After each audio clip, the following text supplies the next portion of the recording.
It's never ending. Don't let it get the best of you. Time to dance. I don't know what you came here for, but I came here to party. Just keep pretending. That's how the little things get. Wait.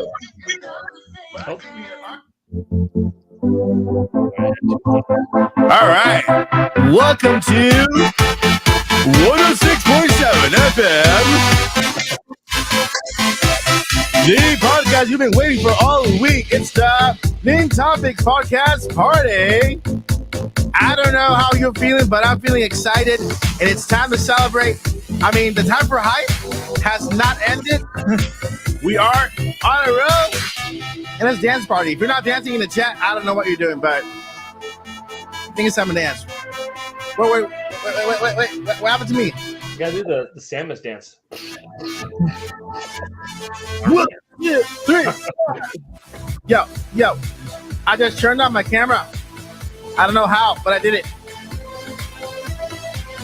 You look like a morph ball now. I'm back. There you go. 1, 2, 3, 4. Nintendo Direct hype, guys. It's never been higher. We've just had the best Nintendo Direct. Actually, look at my shirt. Nice. Very nice. Very nice. Very fitting. And then you got more stuff back there? All right, so it is Friday. It is the Main Topic Podcast, guys. The time you've been waiting for. Never a better way to end your week than at the Main Topic Podcast. We are here live, spreading all the love, all the positivity, and all the joy of gaming with the rest of the world. Guys, how are you feeling tonight? Chat, just put your best emoji. Let me know if you are listening to this after. I hope you are also bobbing your head at least while you're driving the car, or you're listening in your house with your family, your kids, or something. But we're excited because today's topic is only one. It's called the best Nintendo Direct we've had in the Nintendo Direct Nintendo Switch life cycle, right? And so today we're going to go hyping and talking about everything that was mentioned today in the podcast. But before I want to introduce the all-star cast here, starting with our special guest, the doctor from Metroid World, right? I think We had to go to space to get this one, y'all. Samus's Future husband. future husband. Let's do that. Yeah, I'll take that. So yeah, Samus's future Oh, husband. you already married. Mr. Andre's Restart. How you doing, Andre? I'm good. Thanks for having me. Yeah, I'm sorry I was a little late, but No, know, you're I'm good. Well, here. we were all late in the podcast, so we're good. We're good. I was the I'm one that was here on time, surprisingly, for a change. Very good.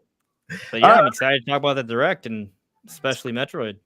It's crazy. It's insane. It's insane. I mean, we'll talk about it. We'll talk about it. Then moving on to Miyamoto's backyard. I think he's mowing the lawn right now. He's feeding the dogs. He's Furukawa's illegitimate son, Paul Gale. Network. How you doing, Paul? Pretty good. Mr. Miyamoto, he's mowing the lawn right now, but Yeah. he's doing it in the shape of a Triforce. So there you go. I mean, what a As he guy. should.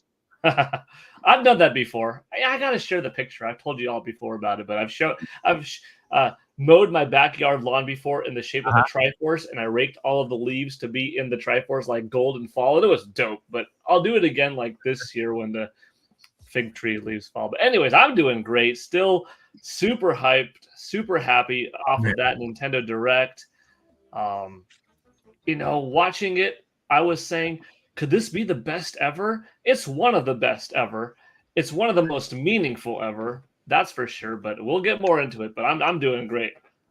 I saw that on Twitter that you are slowly turning your backyard into Super Nintendo World Part 2. Is that right?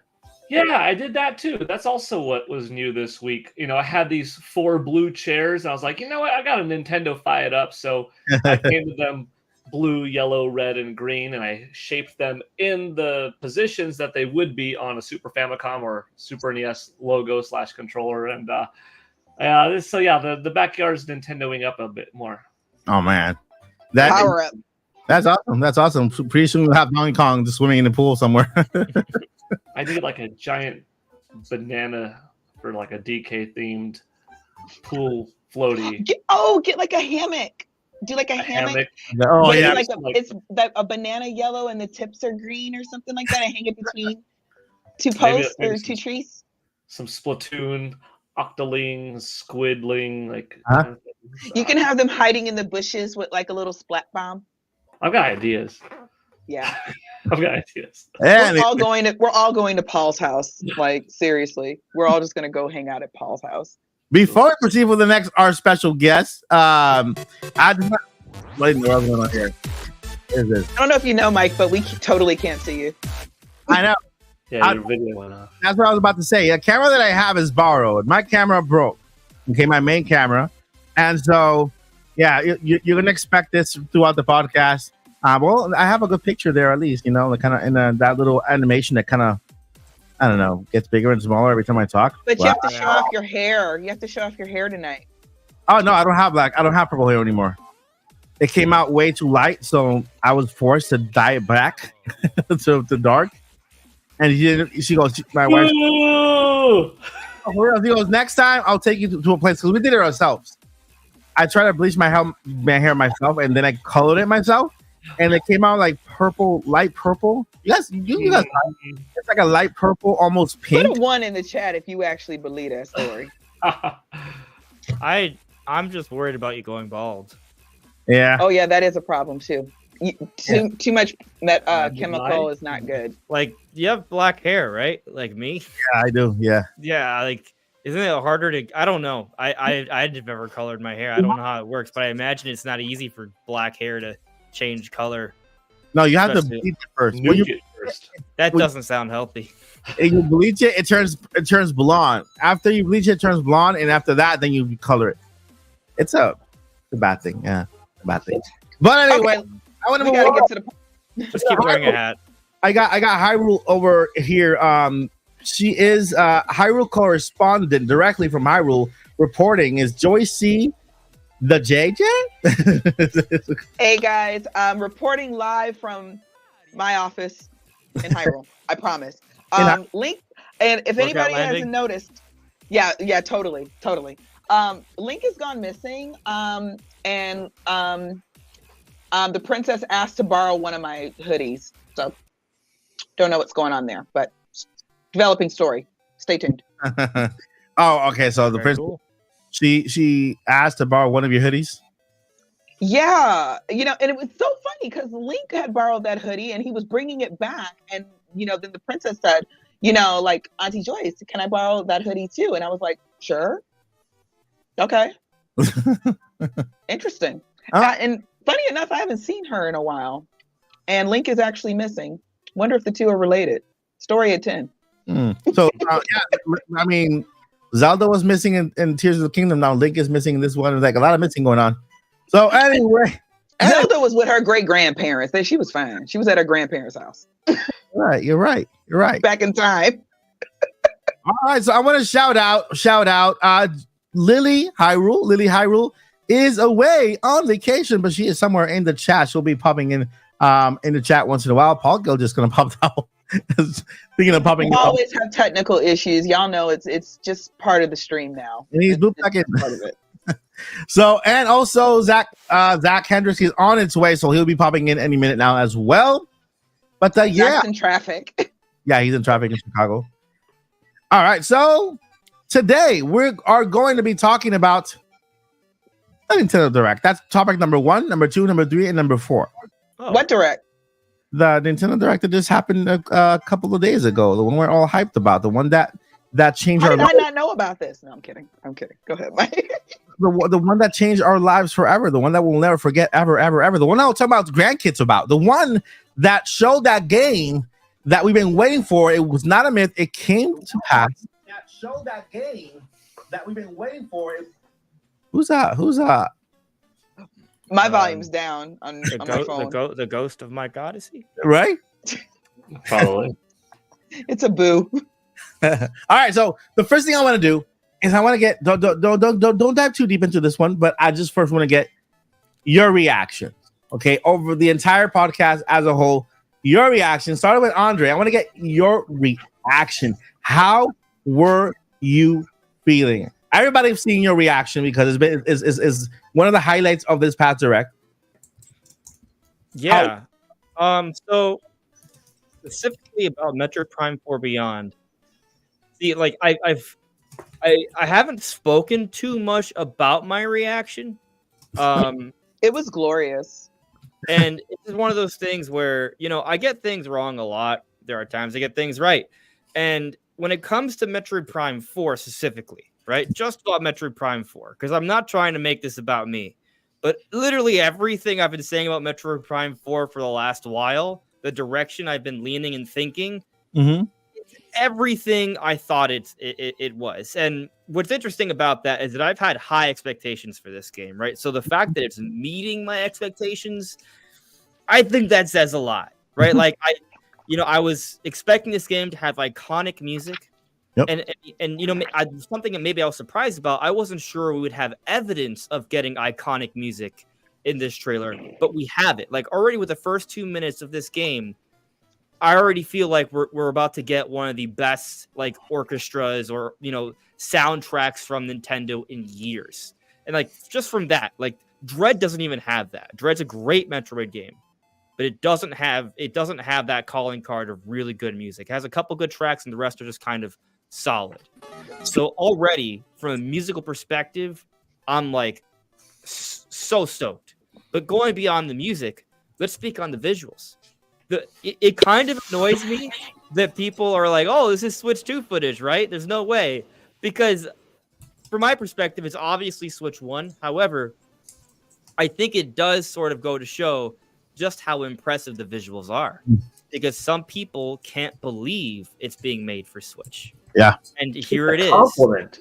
People's doubt that it's Nintendo Switch visuals is a compliment to Retro Studios. It is. It is. Yeah. That was witchcraft. Yeah. And I keep saying or prayer. Look, I keep saying Metroid Prime Remaster is not a game. I mean, it's not a Nintendo Switch game. It's a remaster. So they just updated a few assets and still made it look the way they did. This one was built from the ground up with Switch in mind. So kind of to show the capability of the hardware, So fun little fact, right? I'm glad you brought that up, right? Yeah. Because I won't really talk about visuals and audio. There's more I want to say here, but I'm working on a graphics comparison analysis for Prime 4 compared to Prime Remaster with Brandon, right? I just recorded it earlier today. Yeah. And a point that I brought up, right? So I guess it's a sneak peek towards that video. Hopefully it drops sometime this weekend. But I noticed that an issue we had in Prime Remastered, right, is that when you shoot with the arm cannon, the light from the beam attacks doesn't illuminate the environment the way it did in the original, right? There was a little weird trick that did back on GameCube, doesn't work with the new enhanced, physical based rendering now, right? However, in Prime 4 Beyond, they're making it work. So the shots are illuminating the environment a little bit. You can't see it all the time because there's a lot going on, but there are spots where you see it light up the ground, the wall, and even right upon impact, right before the beam attacks hit the space pirates, you see their faces and chests get illuminated with that gold, and then bam. So they even from they've managed to even get that to work. Why? To your point, Mike, this game was built from the ground up for Nintendo Switch. Exactly. And so that's just one of many special things that are going on in this game from a visual perspective. But beyond music, beyond visuals, we're getting some really cool stuff from a story perspective. It looks like the interviews that we've seen over the years from Prime producer Kensuke Tanabe about Sylux are all holding true. And so what's interesting about that, beyond just Sylux, and there's so much story implications. This may even tie into the 2D Metroid series. So there's a lot. There's just so much. I can't say it right now. But it's also perhaps highlighting the significance of the interviews we've had from Tanabe that had nothing to do with Sylux, but still about Prime 4. And this could even incorporate time travel stuff. Joycey, I know you're a big Zelda fan, and we love doing our time travel theories. Yes. Prime 4 probably has a better claim to time travel theories than Tears of the Kingdom did. Ooh. So, yeah, that's how crazy some of this stuff is. We're gonna get into time travel and maybe black holes, parallel universes, things are gonna get. I'm not saying we're gonna. I don't know if we're gonna dive into in this podcast, But I'm just saying, in terms of story and theories, like there's a lot there that we can extrapolate between the interviews and this trailer. And so from that perspective, it's exciting. But then from a gameplay perspective, the game's running at 60. It's running at 60. It's the core Metroid gameplay. It seems to be building upon Prime 3. But I also anticipate that there are some big surprises they've yet to show us. This is just a teaser. Look at the first Breath of the Wild teaser. Look at the first Pikmin 4 teaser. They didn't show us what the big innovations were with those first pieces of footage. All this did was confirm to us, hey, this game looks amazing. It's real. It exists. It's coming in 2025. And yes, there is a Switch version. But more is to come. So I'll leave it at that. I know that was a lot, but we'll I'm holding back. Yeah, I'm holding back here. We'll let loose later on once we get there. But that's a good intro. That's a good hype moment because it was the first Metro game to close the direct. Closed it, and it deserved it. Closed it deserved it. And a direct with Zelda, and Mario and Luigi. No, a direct with Zelda and Mario Party. Listen, a direct Mario Party. A direct with a groundbreaking Zelda. Well, Zelda is the playable character. And still, Metroid Prime 4 was the closing saws that they wanted you to think about at the very end. I think, and people are not really putting this together. I'm like, it closed the direct. I know you keep saying, I don't think this Metro is gonna do. I think they're all gonna do the same. I think it's gonna be. I don't think so. I think there's a. This is the Breath of the Wild moment. It's coming. I keep saying that. This is the Metroid that literally is gonna take Metroid into the next level, into the plus $10 million sale. Not dollar sale, $1 million copy sale. Yeah, $10 million wouldn't be that impressive. Yeah, it's not that much. 10 million copy sale. I mean, and I think is that with every new Metroid, I think the bar will be set higher. This one is going to set it so far high, and and when when Metroid Dread was sold that much, it was a best selling Metroid because it was also another game that was built on the Switch for the Switch, right? It looked great. And then basically it's a new Metroid. So I'm guessing now all these older fans that exist now in the Nintendo world are going to appreciate Metroid more than ever. And I think it's going to sell very well. But we'll get into that. Joycey, what are your thoughts? What are your... go ahead. Just say what you feel, Joycey. I cried, y'all. I straight up cried. Because... first of all, cuteness overload. Okay, It was. Yeah, Samus was cute as hell. I know that's your wife, honey, but you know we gotta talk. Yeah, you can see her figure though. I mean, so okay, little hip I'll give to you the that. side.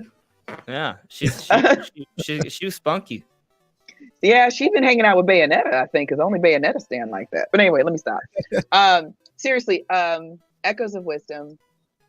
I have been the main one that has been saying for years, we don't need to change the protagonist. We don't need to replace Link. Give Zelda her own thing. And I like the way they're doing it. It is very, very safe because it's a 2D.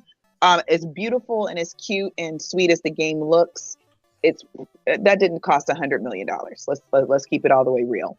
I love the fact that they're trying and they're doing something experimental because, and I'll get into it more later, but I truly believe that this is a setup for, let's see how the fans like this and let's push it a little bit further and a little bit further. And eventually we're going to get that big Zelda is the protagonist game. It's going to be the big 3D game. It's going to be the one that's closing out the show. It's going to be the 10 million seller and everything. It's going to be the Breath of the Wild for Zelda.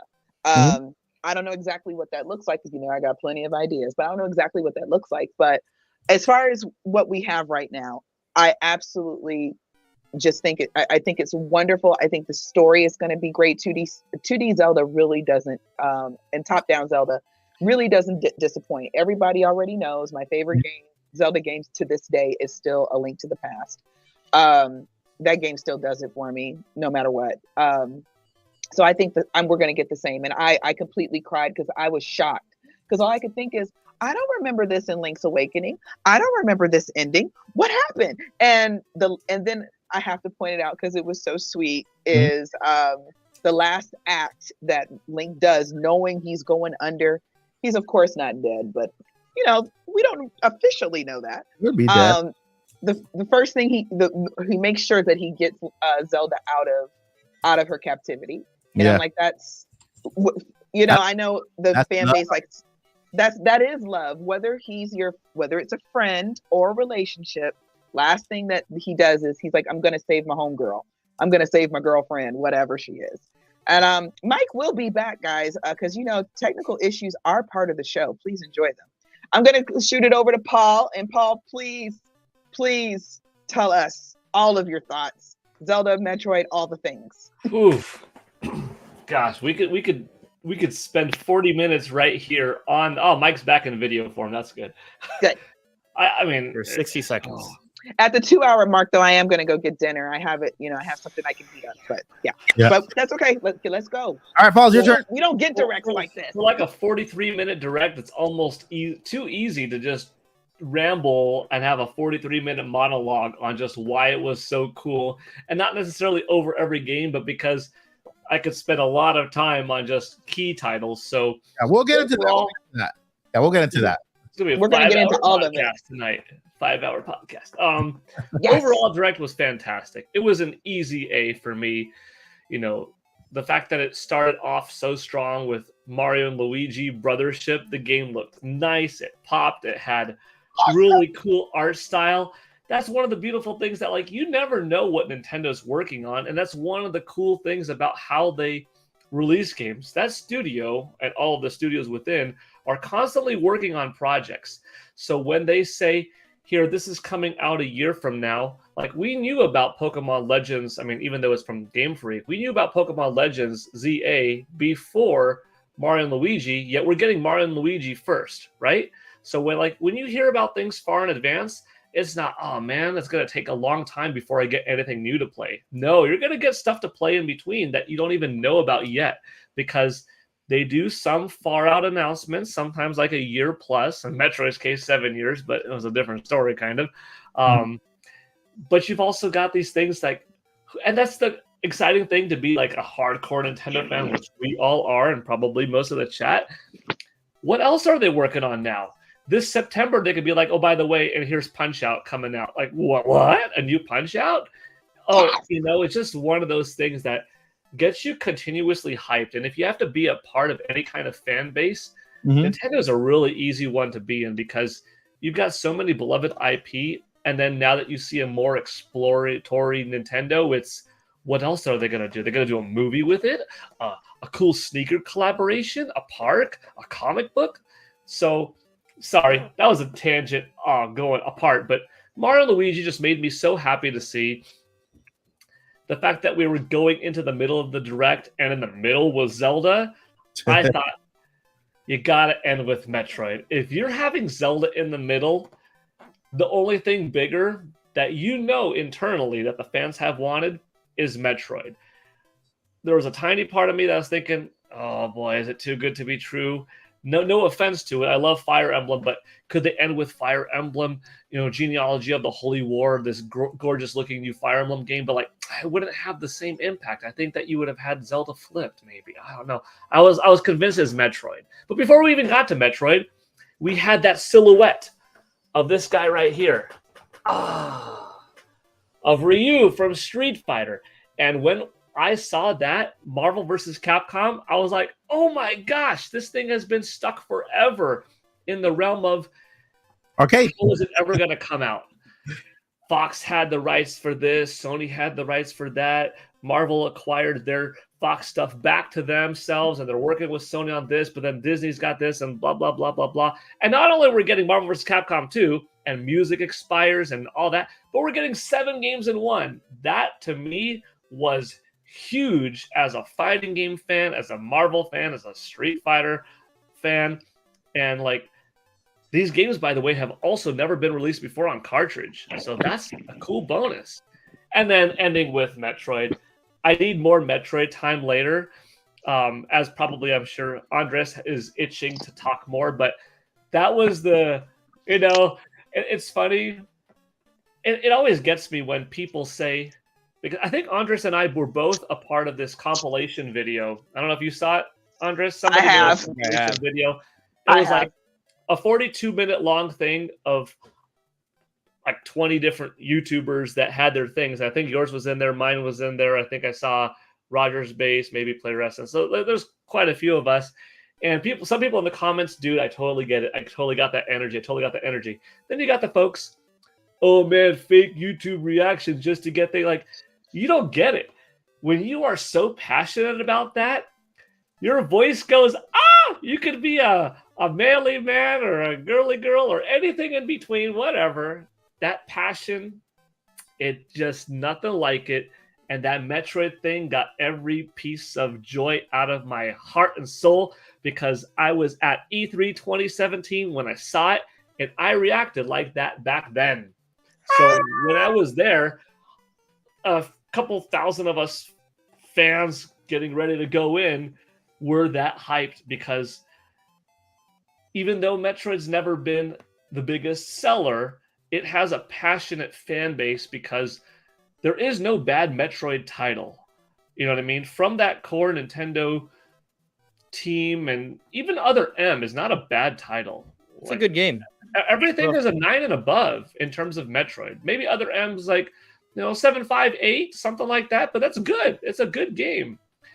It's just not to the other pedigree. So when you've got The that overall many hits, critical acclaim is maybe the best out there. which one? Just the overall critical acclaim of Metroid is as good as Zelda, if not higher. It's really right up there. You don't find too many franchises that don't have a dud, and that's one of them, because it's always hit hard with the music and the gameplay and the navigating, and it's had different times did Metroid do different things that propelled the industry forward. With the original and its navigating with Super Metroid and the countless amounts of Easter eggs hidden within the world, and with Metroid Prime taking this Japanese 2D developed side scroller and making it work in first person. So it's kind of evolved. And then on the Wii with these motion controls. So I think that's going to be part of the pedigree into Metroid Prime 4 Beyond, is I'm going too much into it. not just make a polished game, not just make something good, but it's going to have some kind of hook. Kind of like Andres was saying, we don't know what it is yet, but it's going to be something uniquely different about this game that might even have that Breath of the Wild moment where, think of the parasail, think of the glider and how revolutionary that was. Metroid could just have something like that, because now they have more motivation than ever to do it, because they've got the biggest install base ever. And not just the biggest install base, but the most dedicated hardcore fans make it up a big portion of that fan base, not a big portion of the fans being too casual that they don't keep the system long going. Anyways, that's my overall gist of the direct. That was a reaction. It was That was awesome. a reaction. Can I say something real quick? I'll talk more later. Okay. So as you guys know, I have not played a Metroid game. I said I would if they said anything about Metroid Prime 4 this year. So I will be picking up the games, and I will be doing the things. But I have to say something. One of my favorite moments from Breath of the Wild, as everybody already knows, is when you first play the game and you come out of the cave and the game makes you stop and see the title, and you just look over this beautiful world. And I mean, to this day, I still get choked up when I see that. Seeing Samus come out and hearing the music, I was like, Queen, slay.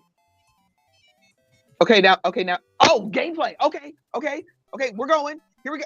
Okay, maybe I should. I think I need to get into this. This is a queen. I need to respect the queenship here, and respect the bounty hunter here. So yeah. Of course, Andres, I've been listening to him for a few years, and so I think he sold me too. I just talk into it. I talk it into existence. Yeah. I mean, all this time, I believe you. All right, so I'm gonna keep my reaction short, because believe it or not, everybody's reaction wasn't really a reaction. They were just so hyped about getting into It's the emotional. It is right. Who cries because of video games? I do. I'll give So you I was just a quick thing. Like, I was talking with my dad the other day. I was trying to get him to understand. It's like, listen, when we watch sports, right? Like, If I'm watching the Miami Heat and it's a close game, right? It's the last 6 minutes, right? We're down 15, but we're making a comeback, right? We're making one shot, there's a defensive play, there's some physical energy on the court. Like, I get into it. I will stand up, I will flex, I will scream, right? Yeah. That same energy, that same hype and excitement, I get that from this. It's, if anything, it's even deeper. The game is fleeting. That's one moment. This is something that's going to be, relevant for the rest of our lives once it releases, Yeah. So and that's huge. That's a perfect analogy, because this is like our sport. This is what we root for, right? This is what we live for, right? And so I'll keep my reaction short, and then I'll show you this, because this is what I think just happened. Nintendo proved to us that they love, not only that way, they love their fans. One, right? They love their fans. Because you can't tell me that any other console has given us game after game after game after game, like literally a first-party game every single month of the year for the last 7 years on the Nintendo Switch, right? Not just one or two big major titles, but literally a game a month, right? And in what could be the very last year of the Nintendo Switch as a standalone console, this is what we get. We don't get just ports or remakes. No, we get a brand new Zelda game. We get Mario and Luigi Brothership, the brand new Mario and Luigi. Right? We get Luigi's Mansion. Okay, that's a 2D. Metroid Prime 4 Beyond. Right? Super Mario Jamboree. Donkey Kong Returns HD. Right? We get ported Stray. I don't know why that took so long to get to the Switch, but we get all these amazing games.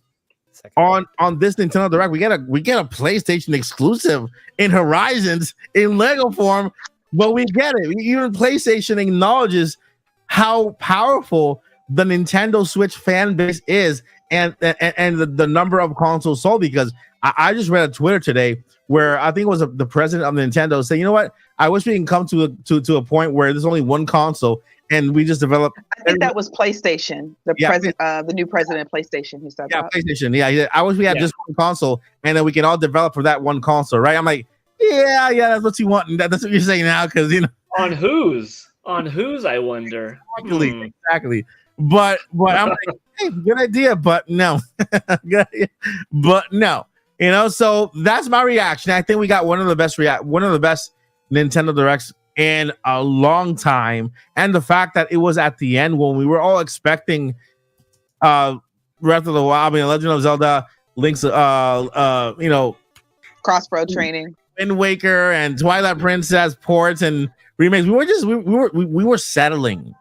We were settling as fans, because we've been in a way grateful for what Nintendo has done throughout the life of the Switch, and so at this point we were like, okay, I think at this stage, I will be happy with this port and this port and this port and this port. But Nintendo says nope. We can be in the last year of the Switch, but just to show you how powerful the Switch is and how powerful the fan base is, I'm gonna give you brand new games. 1 new game, 2 new games, 3 new games. How many new games are there? We got Metroid 1. We got Zelda, Brothership, Jamboree. What other new game? Brand new. Something else that made me is super hype. I am a huge Phoenix Wright Ace Attorney fan. Yeah. Oh yeah, and a collection of that. Yes, and I wasn't gonna buy them for the Switch because I was like, I have Apollo Justice. I have all these games for my 3DS, which I have not fired up in like 3 years. And we thought it, and the fan base for Ace Attorney thought it would never happen. We thought we would not, because this is actually Miles Edgeworth investigations. Come party with us. Real quick, let me finish saying this real quick. We thought the translation would never happen. Miles Edgeworth investigations have been in Japan for like over a decade. We never thought we were going to get it. There's a fan translation. People have played it. I've watched people play it, but I'm like, we get it over here. It's fully translated. They have the old sprites and the new rebrushed and pretty version. I said, okay, now I got to buy the whole new Ace Attorney series all over again because they have to match. Yeah. I'm like that. Yeah. And so to finish off, I mean, look. So it's technically a new game. It is. It's an HD port. So look at the lineup, my friends. Look at the lineup. The lineup is The incredible. Switch is doomed, y'all. Nintendo's doomed. Nintendo's getting crapped on by PS5. You know what Oh, gets no. me? What gets me, right? And it's kind of, I've talked about this. Listen, I cover leaks and rumors, right? I do that. But I always kind of talk about, it's like, hey, listen, this person may have a credible track record, but that doesn't mean they're going to last forever, right? They come and go, right? We have not been talking about Medora and Pioro for years. Yeah. They're more recent. And so what's happened over this last couple of weeks, both are were incredibly credible. Yeah. But now they're both done, right? Pioro led us to believe this direct was not going to be exciting. They actually ruined my experience a little bit by just straight up lying because they wanted to kind of keep up the charade that they knew what was going on. Yeah. And they did have some information about third-party stuff, but their first-party stuff was outed, and they refused to acknowledge it, right? So instead, they pretended like they had an idea, and they just said it was going to be light or to manage your expectations. But this was actually literally the direct that I envisioned. Like, I've been predicting Metroid and Zelda to be in this direct, in like a new 2D Zelda and Metroid to be in this direct for months. I was surprised about Mario and Luigi.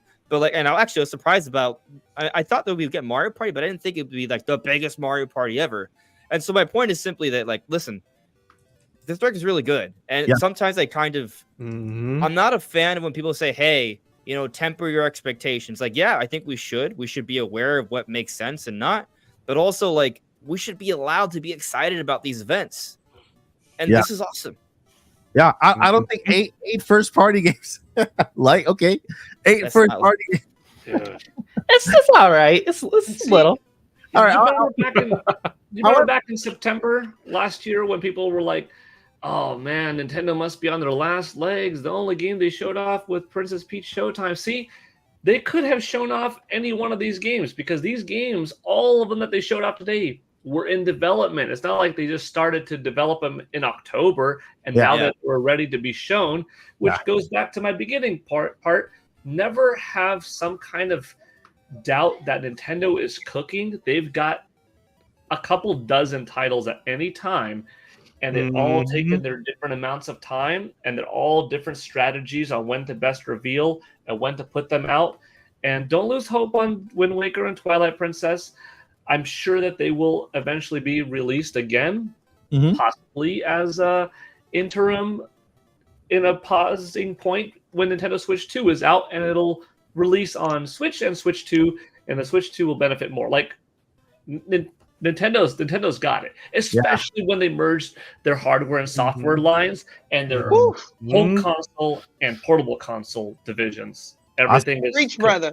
I know we have the Better Call Paul audio, but do we have the Let Paul Cook audio? Because geez, point after point after point, and they're all bangers. So before we get into any other topic, I want to welcome Zach. Zach's in the house. Welcome, Zach. What's Hope up, you- everybody? Well, Doing good? Question: did you watch the direct, or are you? Oh yeah. Oh yeah. So let me get Have your. you recovered? Let me get. No, Let's not get. yet. It's hard to recover from that. Yeah. Honestly, best direct in years, I feel like, in my opinion. That's not fully dedicated to one game, obviously. Yeah. If I'm waiting for Sora forever and then we get Sora in Smash, that's going to be the best direct forever for a long time for me. Yeah. But not knowing what we're talking about, what we're going into direct, and then to start out with Brotherhood and then immediately after, oh, by the way, Mario Party. Oh, by the way, playable Zelda, which someone 2 weeks ago in the podcast said if they did have a playable Zelda game, it should be puzzle based and stuff because she's got the Triforce of Wisdom, and they put Wisdom in the title. Let's go. Makes so much He sense. did say that. It's Yeah. just smart, logical deduction. And then ending it with Prime 4 and all of these banger third parties. We got the best Mario Donkey sports Kong game HD. in a while, and that's not even a Mario sports game. It's a Looney Tunes sports game. Yeah. Didn't see that coming. This was just pure hype. This That's was the direct that exceeded the wildest expectations direct, So if this were, I'm not saying it is, but if this were the last Nintendo Direct for Nintendo Switch, this is how you end it. This is how you drop the curtain on the generation, right? Because maybe the next one will be a shared direct with Switch 2, right? But this is how you share the you drop the curtain. Now I wanna let's dissect this. Now this is topic number 2. We didn't even talk about the hardware. I'm sorry. I'm just daydreaming, and I'm like, and they showed off new hardware, a Zelda themed Nintendo Switch Play. Sorry. Yeah. Well, They're paving the way to hit their financial targets. But listen, that's part of the dissection. We're gonna dissect it now, like take it to pieces, like season it and just swallow it. I'm kidding. Wait, real quick, Mike. I'm sorry. Can I just say one more thing? Yeah, go ahead. I just wanted to say real quick, for some that were, and I know I was being sarcastic earlier, for some who were like, why is it that serious? Why do you get that hype? Adulting is tough. Oh, let us get happy about something that it doesn't hurt anything. It doesn't hurt anything. Okay. Mm-hmm. It's totally okay to just get very, very, very excited. And this direct really did it. Okay. Sorry, Mike. Let's go. All right. So let's go ahead and dissect the Nintendo Switch. I'm going to start out with The Legend of Zelda. Before I get into your what you guys think of the game, where do you think it goes, how it starts? I'm just going to tell you one thing that's going to make you very excited. Okay. I'm going to tell you one thing, and this has to do the minute I saw Zelda playable character, that brought me back to the Super Mario movie where Princess Peach had all that power. She was in the leading role there, and then we got Princess Peach Showtime. Let's reverse that now. We're getting The Legend of Zelda Echoes of Wisdom. Why? Because we are about to get The Legend of Zelda live action movie where Zelda might not be that damsel in distress. She might have more power, more imp behind it. That this is just a possibility, right? She is. Do you think she's a mage in Link's party? I don't know. I don't know where they're gonna. That would make sense. I don't know where they're gonna take it, but Nintendo has been doing a pretty good job with their female protagonists in games, and so we got of course we had Bayonetta from the get-go. We get now we get Zelda here. Before that, we got Princess Peach Showtime, right? And so they've been kind of pushing that and making sure that we have a variety, right? But with Zelda Echoes of Wisdom, I think this game is meant to kind of not set up, but more like give you an idea of Zelda and her power, right? Not make her feel like the damsel all the time, but let you know, hey, this girl here, she held Calamity Ganon for 100 years while Link took a nap. Okay. She held him for 100 years on her power by herself while Link took a nap. She is a powerful being. I know that maybe in Zelda 1, Zelda 2, whatever, she was sleeping, she was in a she was in a little dungeon, whatever. But Zelda, you can't mess with Zelda. Zelda has some power behind her, right? To back up your point. Oh, sorry, didn't mean to. No, go ahead. I was gonna say, to back up your point even more, that version of Zelda in Breath of the Wild that held Calamity Ganon at bay, that was the very first moment that she had awakened her Triforce. In all the cutscenes, she's trying and she hasn't. So that's like not even like a seasoned, full of power version of that Zelda. Like you could argue that the Zelda that held Ganon at bay for 100 years, that's the weakest version of that Zelda. That if we spent more time with her, we see her even stronger and stronger and stronger. Yeah, the thing is, we don't see her get stronger in Tears, though.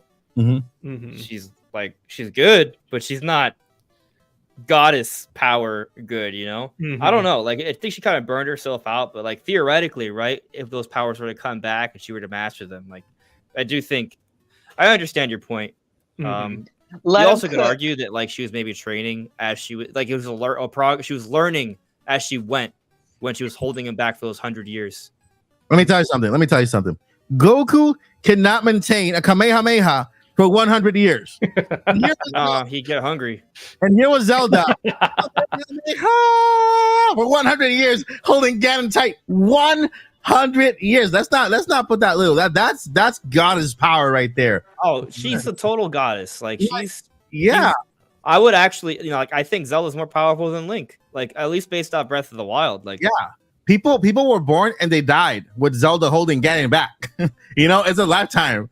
So Entire generations. you gotta think about that. People they were born and they died while Zelda was holding Calamity Ganon back, or when then Link happened to wake up and forgets everything. And okay. In what capacity was she doing it? Was she standing there in one place like this for 100 years, or was she still living life, but coming back once a day? Was she still mentally linked with him while she was eating and teaching and going for a swim and stuff like that? Because Link. You didn't see her. You couldn't see her.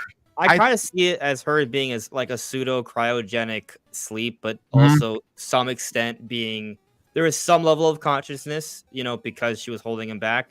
Otherwise, like I can't. That's my headcanon, because then she's like extremely aged compared to Link, and it just doesn't seem right. It's almost like she froze time, for lack of a better. Like she didn't. Yeah. Ganon moving, but actually, that makes sense. He was the same age, That makes perfect sense. Actually, I'm glad you mentioned that, because in Tears of the Kingdom, they actually explain that she has powers of light and time. So those time powers are probably why she was able to do that. I agree. Yeah, that makes even more sense, right? Because she's not an old lady, but by the time Link wakes up, but now we get to see her in action in Echoes of Wisdom. And I cannot go without. I need to throw this to Joycey. Joycey, this is your baby right here. This is, it's been a while. It's time. This is a groundbreaking Zelda game. This is a mainline game. It's not a side game like people are saying. Oh, this is like a little side quest. No. This is like they said. This is a mainline. The next, what do you call that? The next thingy in the Zelda franchise. Installment, yeah. The next installment in the line, and they mentioned this game. So this is canon. This game is canon. It's not just a little side thing here. It's not a dream. It's nothing. It's real. So take it away, Joycey. What do you think? I'm gonna cry all over again. Wait, while you talk, I'll get that trailer. Oh God, that is gonna make me cry. Y'all, I've been saying for months, we're not getting another Zelda. We've had all of our Zelda. We're good. It's time to, shine the light on somebody else. And somebody at Nintendo, probably my uncle Anuma, my uncle 4 times removed on my dad's stepbrother side. Somebody said, we'll just give them one more at least. We've gotten so much Zelda this year. I am so excited. I love we don't see the trailer, by the way, Mike, if you're showing it. No, I think I hear it. Yeah, that's I heard the snap. I heard the snap. That was just me arriving at the website. Now I'm going to present it. Oh, okay. Yeah. But I have some other YouTubers say, well, if they really wanted to be brave, they would have done this and they would have done no. First of all, there is a fan base for 2D top-down Zeldas. I think this looks gorgeous. Oh, it's just so cute. You mentioned like later down the line, a Princess Zelda starring Zelda game could sell 10 million. I wouldn't be surprised if this game sells 10 million. I mean, one of the reasons why I thought we were going to get this year is because I feel like Nintendo needs an equivalent to Mario Wonder from last year. Yeah, I think this is it. Mm-hmm. And that Switch Lite, though, I said, what do I need a Switch Lite for? I need this one. I need it. It'll look great in a box that will be untouched on my shelf. I'm just so excited. And it is a mainline game. This is not a spinoff. This is part of the wacky timeline that technically doesn't exist. Allegedly, word on the curb is that we are getting a new update to the timeline when what's the name of the book? Y'all, it's already or something. Yeah, the Masterworks. What, part 2? Is it part 2 or volume 2? I don't know. Either way, really sure. Some update that's based off Tears of the Kingdom book. Yeah, something like that. So whenever it comes, I'm gonna buy it, of course. And also, side note, Anuma is a good-looking man, y'all. That is a good-looking man. Maybe we should invite him to the calendar. Right? We should. Zach, you don't know, but we're doing a Nintopics podcast calendar. So everyone's going to get in the best shape by December for a 12-month or more calendar for the year 2025. And we're going to pick our months, pick what game we want to represent or a character, have a little bio about us per month. and yeah, it's gonna be a cool photo shoot. That's what the gentleman will be doing. Yeah, I think Joycey's gonna be. I don't want to say just kidding. I'm serious. No, yeah. I think Not to derail the Zelda thing, but I know you guys probably talked about this a good amount before I was here. So I just gotta say, if somebody's doing the fireman style thing with like kittens, it needs to be Mike, and then we need to edit the kittens into like Pichus. Oh my gosh, Okay. yes. We need that in life. Okay. Okay. Seriously though, I'm just saying I'm excited.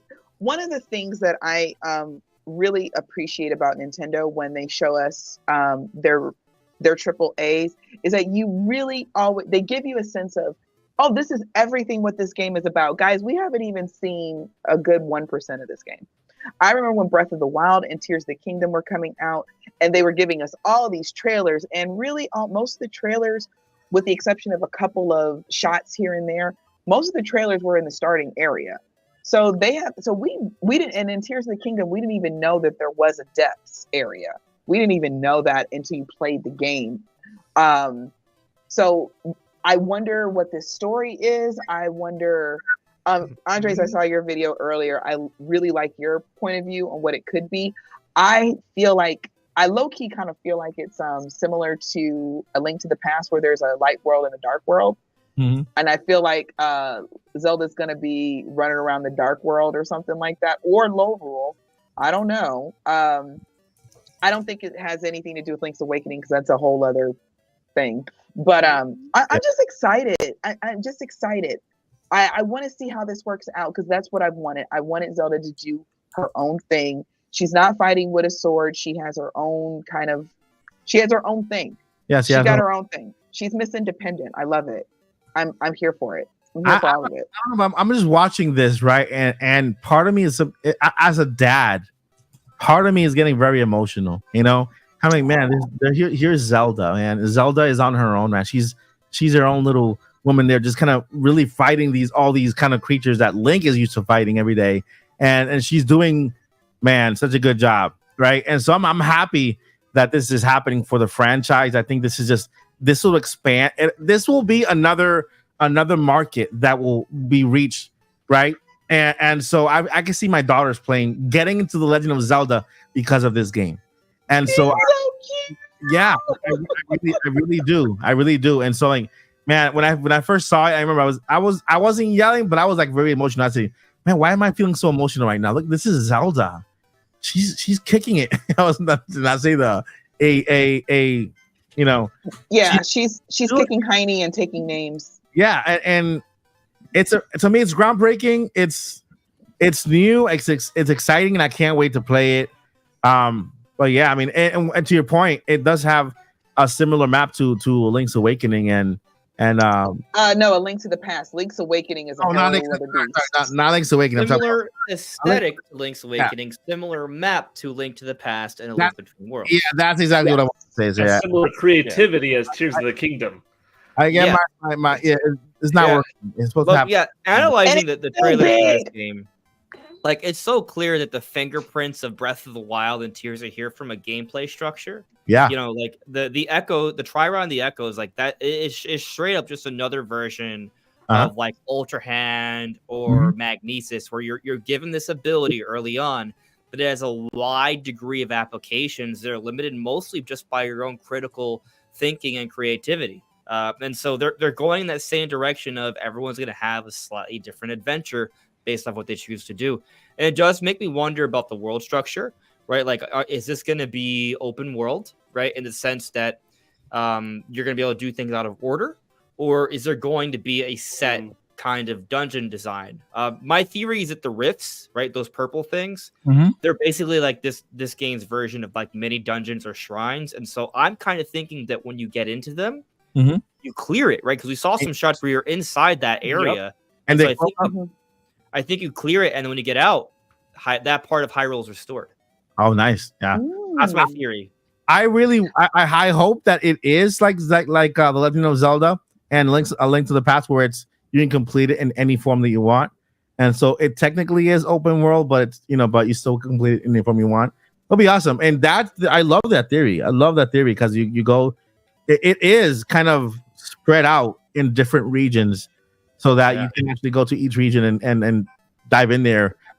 My question is, Link, It makes right? sense because you're gonna basically like you get it's based off your own like what you do, right? So I feel like they probably are designing the map to kind of be able to handle a variety of different things. What it reminds me of actually is the Breath of the Wild prototype.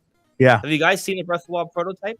Yeah, Yes. the one that they made with the Zelda or Yeah, it has the Zelda original what Legend of Zelda 2D top-down graphics. Yeah, the 8-bit graphics, but it's like a blue Link, a blue tunic Link, and then they use like fire and stuff. Like so I feel like that became this.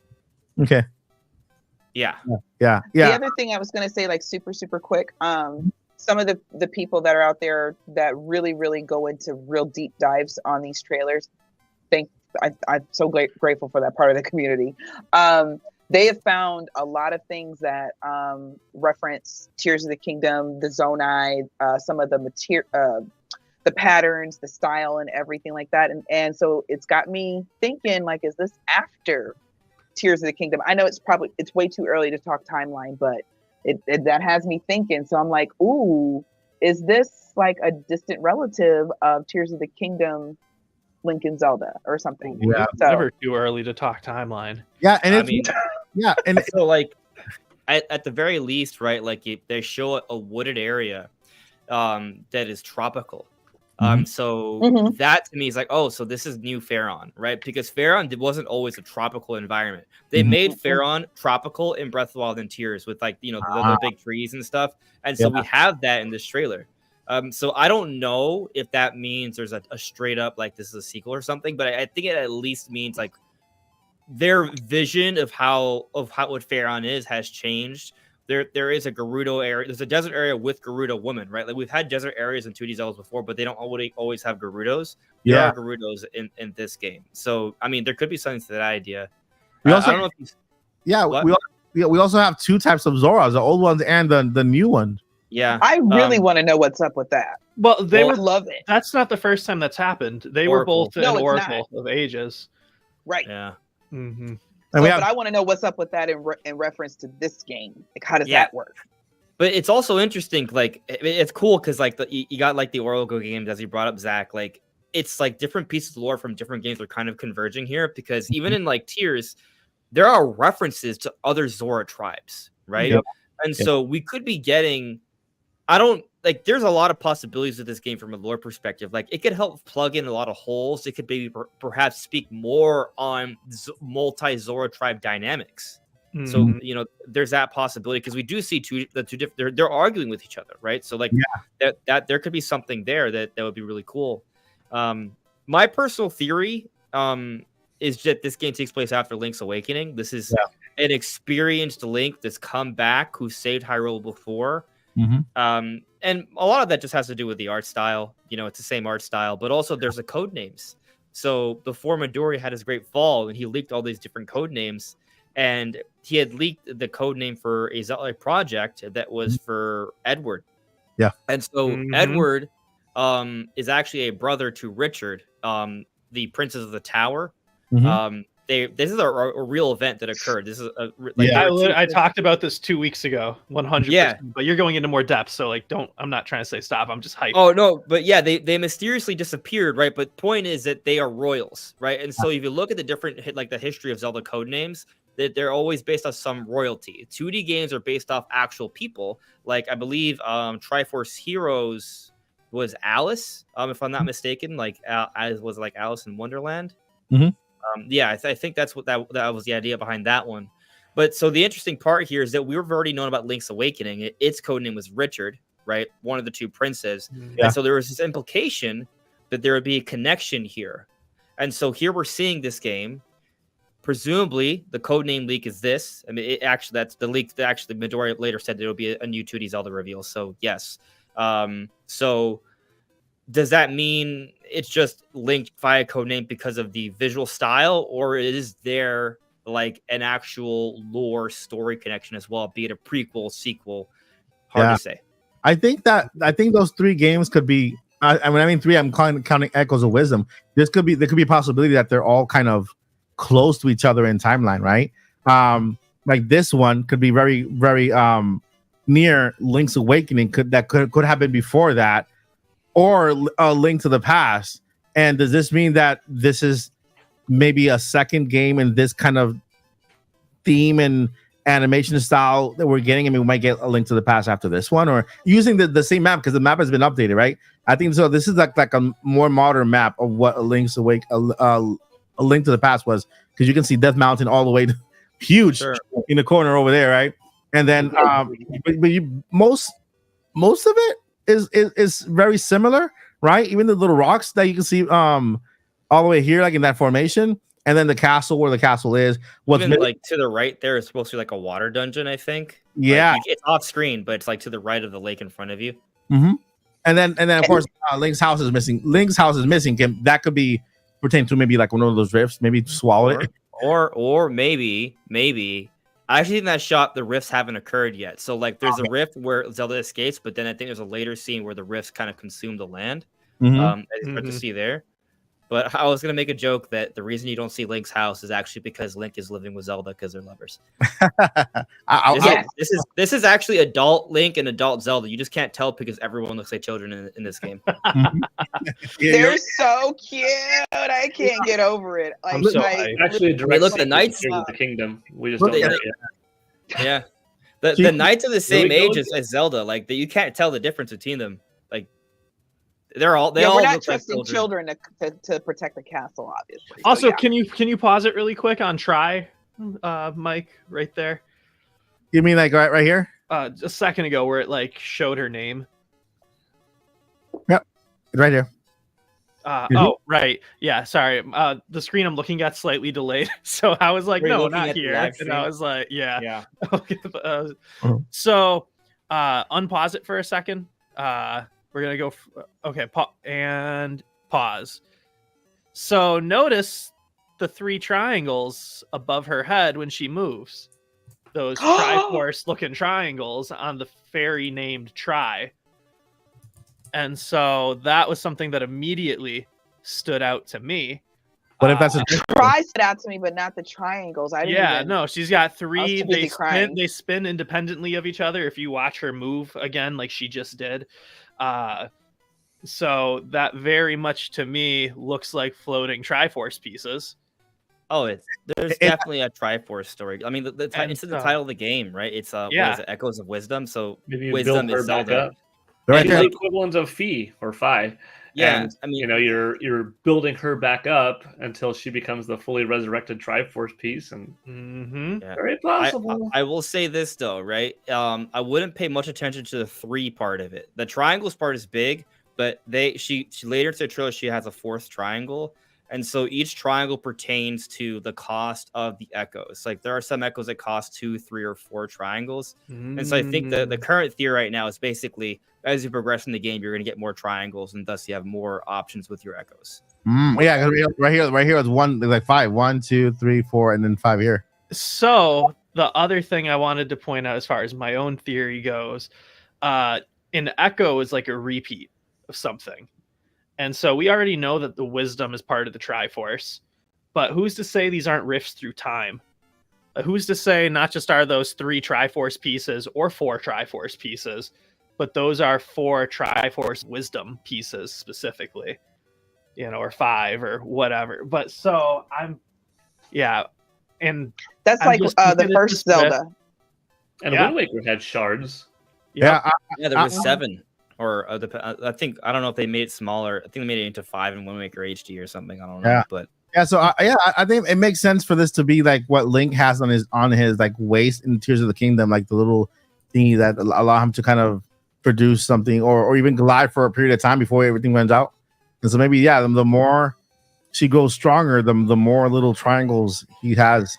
Maybe every 3 rifts she unlocks a new triangle. Also too, so one of my other theories, so as far as timeline placement goes, I've been struggling with this.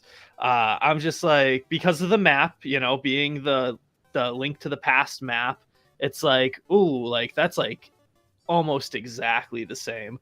But then the art style, like, I'm not going to count the original Zelda games because those systems had limitations. Like, since Yeah. we've gotten to the point where you can do a different art style, no Zelda games have really had the exact same art style as a previous one, unless they are in the same timeline, like direct sequel type thing. I agree. And Yeah. so, going back to your, the Edward and Richard thing, not just are they, because the English love naming people the same name, and so I might have it backwards. It was a minute since I was looking this up. But not just were they brothers, but the success. It was Richard was the first one, and this one's Edward, or is it the other way around? I think it was. I don't. It might be King Richard. I'm not sure. Okay. Well, my history might be a little backwards. I want to say name Richard might- because Richard's Link's Awakening, right? Okay, So I feel like perfect. they went with the one that the more important one, the one that was in succession first. So Edward's the younger brother. Okay, so then in they- that case, not just were they brothers, but also after they had died, Edward the Fourth was Richard's successor, who became the next king. So There was an that's- uncle. Ooh. yeah, uncles, Yeah. yeah, and so that's may like have killed his a nephews. direct follow up, and so Yeah. that makes me think, okay, we could have Link's Awakening direct follow up, which would be cool. But Mhm. then part of me also looks at how this trailer opened and sees Zelda trapped in that little pink chrysalis, just like she was in Twilight Princess when we had to fight evil Zelda. But Link breaks it this time. And I'm in my head, I'm just like, how cool would it be if this was somehow connected to the Twilight Princess area of the timeline? Or even if this game ends with like the boss before facing Ganon being evil Link. Like we see Ganondorf put Link in that chrysalis and Zelda has to fight evil Link before they take down Ganondorf. I have think that we're theory too. Ganondorf. I think we're gonna fight. We're gonna fight a Dark Link. If you look at the key Oh, yeah. art, Sure. it's the Link. The Link in the key art actually one looks angry. He's covered with a purple outline right next to Ganon, but also his sword hilt is different. It's a darker, squarer. Like it's a different sword. That just looks similar. Yeah. You know how Link in Link's Awakening, he took that trip on a boat to kind of train himself to get better, right? So I think that this takes place when he comes back. He finds Zelda trapped already, and so he immediately goes into boss battle right now. I know you had a question. You made a video on Link being playable in this game, and I think we probably gonna start with Link playable, and we're probably gonna do this boss battle, and then instead of the celebration, everything goes wrong, and that's when the game actually begins. I hope it starts that way because it'll be cool, right? It starts like a traditional Zelda game. You play Link, and then you're immediately launched into this boss battle with Ganon, and then from that point on, they make him pretty easy to defeat, right? And then all of a sudden, he falls into the rift. But yeah, I'm excited for the possibility of this being this game and then having Links to the Past, making this art style to just sustain, because we already have the map. The map has been updated, obviously, maybe just to bring it up to date to today, just so that it matches every other game and it has every location kind of matching also the newer locations in Hyrule, right? Instead of just keeping them how they were during the Super Nintendo timeline, or not timeline era. But Paul, what do you think? She's I so always thought it would be cute. cool. I'm sorry. She is I I always can't thought get it would be over it. cool. I always thought it'd be cool to have Link and Zelda playable at the same time, Mhm.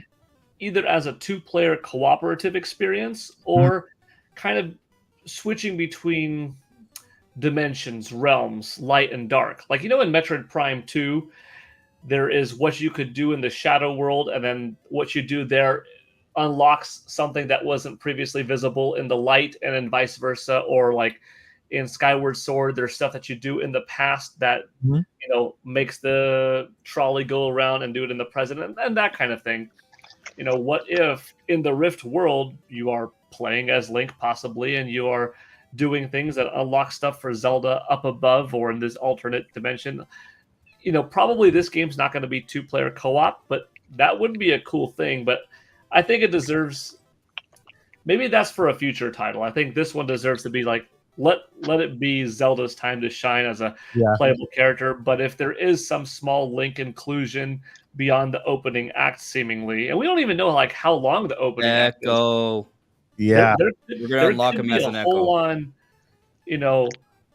like a whole on mini Zelda game that you're playing as Link before you even like it could take place at the end of a typical Zelda game. Like Link goes to the castle and you're playing through one whole dungeon before you fight Ganon and fall underneath. Like we don't know how much Link playtime you have.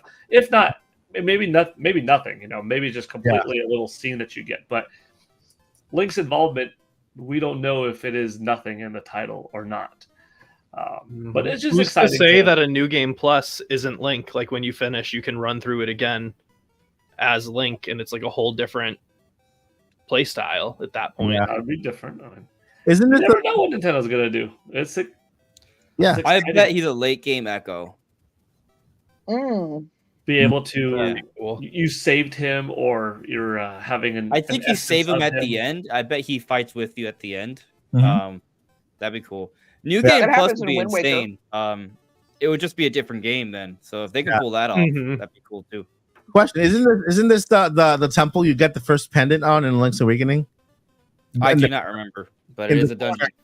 It's got bird statues. I'll tell you that. Yeah, in the corner, I know that when you play Link's Awakening, you get the little pendants, right? And so you travel towards the top. I think is the corner top. Is it northeast to get to that little stone place in the corner, and that's where you meet the I think the elders there or something like that. And are you talking about Link's Awakening or A Link to the Past? Talking about A Link to the Past. Okay, so A Link to the Past, that's the one where you get the first 3 dungeons, pendants, and then you go to the Dark World. Yeah. So this looks like that first area you actually visit with the little pendant in the corner. Oh, okay. Okay. But it's in 3D, kind of almost 3D form. There, I see what you're saying. Yeah. So jazzed. All right. It's so cute. jazzed. It is, man. Can you imagine? I can't get over how cute they look. The scream I scrumped when this trailer came on. The scrumptious scream. We have to get a 4 figures of Zelda to come cool. right. Oh, the amiibo that are gonna come out. Didn't even shit. Come on, amiibo. I want the Ganon amiibo. Right. Yeah. Yes. And that's yet one more cool announcement that. But that Link with the hood and the sword and bow, like that's such a cool version of Link. I want that too. How do we get to the concert? How do we get here? I do want to thing I have to. Oh, I'll let you go. Oh, I just wanted to speak a little bit on the co-op idea for a future Zelda game. Yeah. Like I feel like for like a big 3D Zelda, Link kind of has to stay the main character. However, I can see a scenario where maybe someday they kind of do what they sort of teased at the beginning of Tears of the Kingdom, where it is a Link and Zelda adventure where they're both the main characters.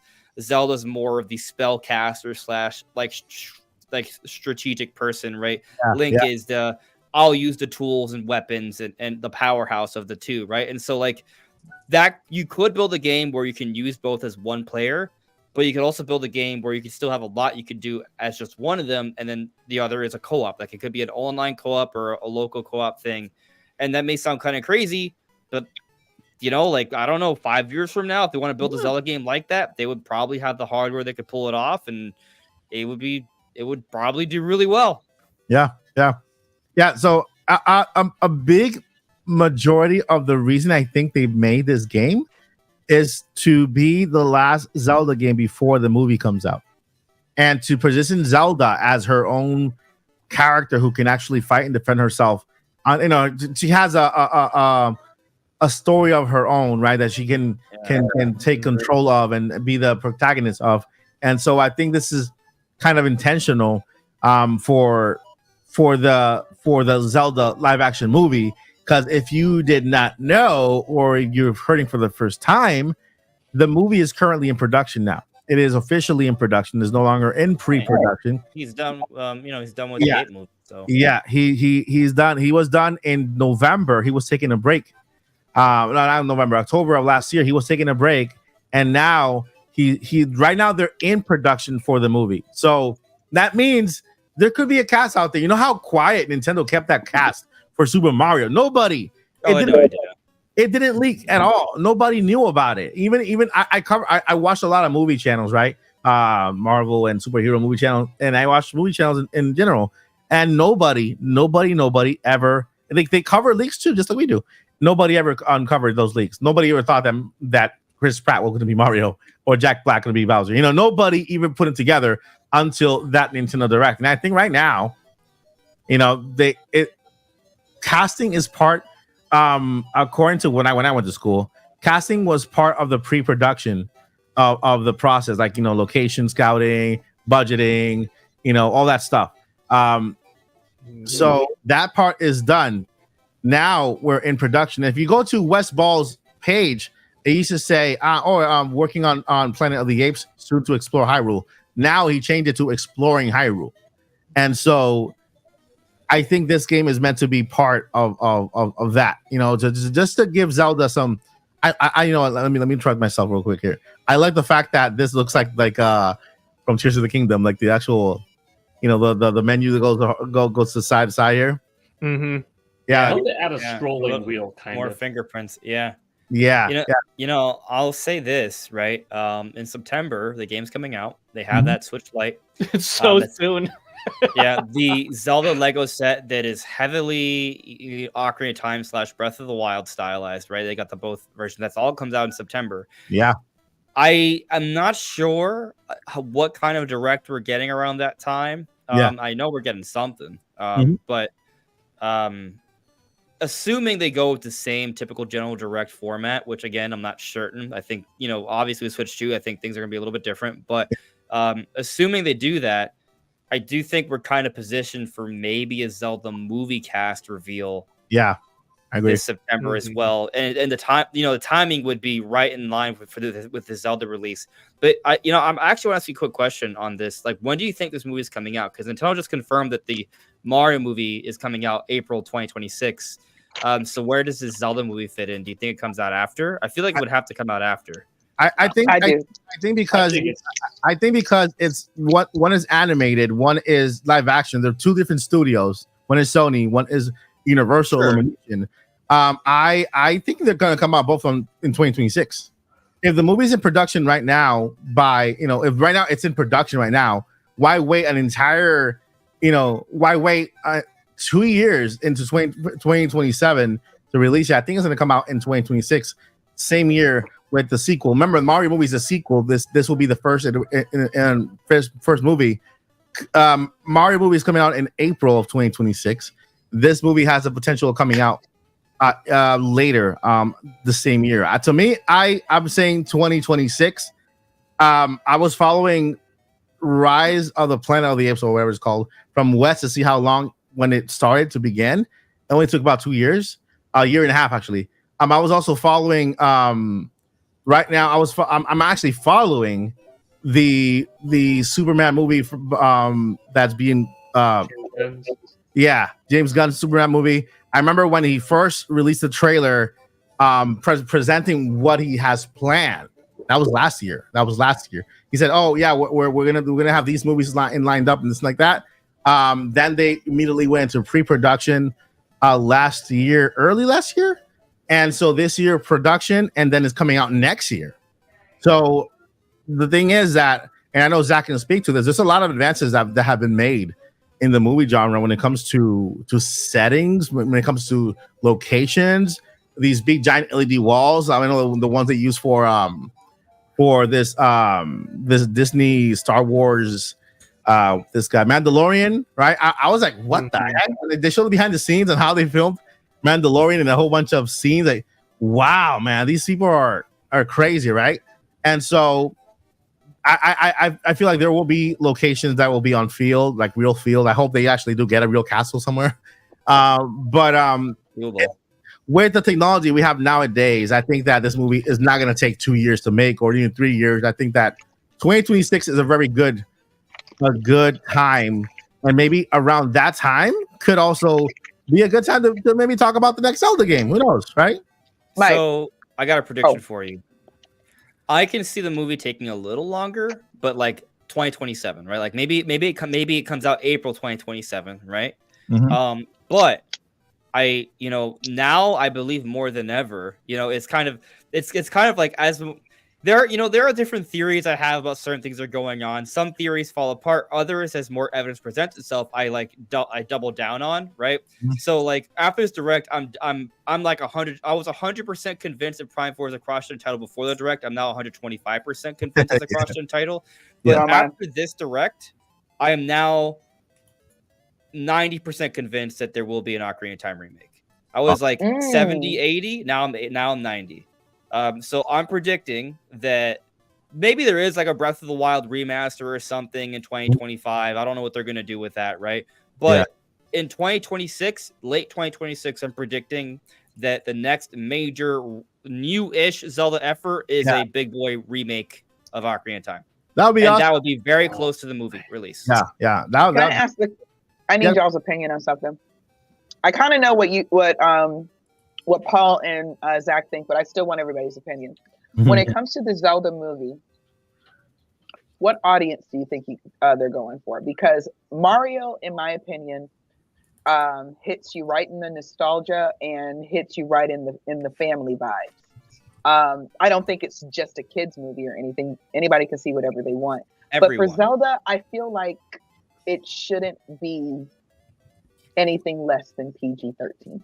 Well, they're going live action, so I think that already kind of indicates a little bit of a direction there. Like, yeah, you can make a live action movie that's geared towards kids. Those are usually freaking terrible.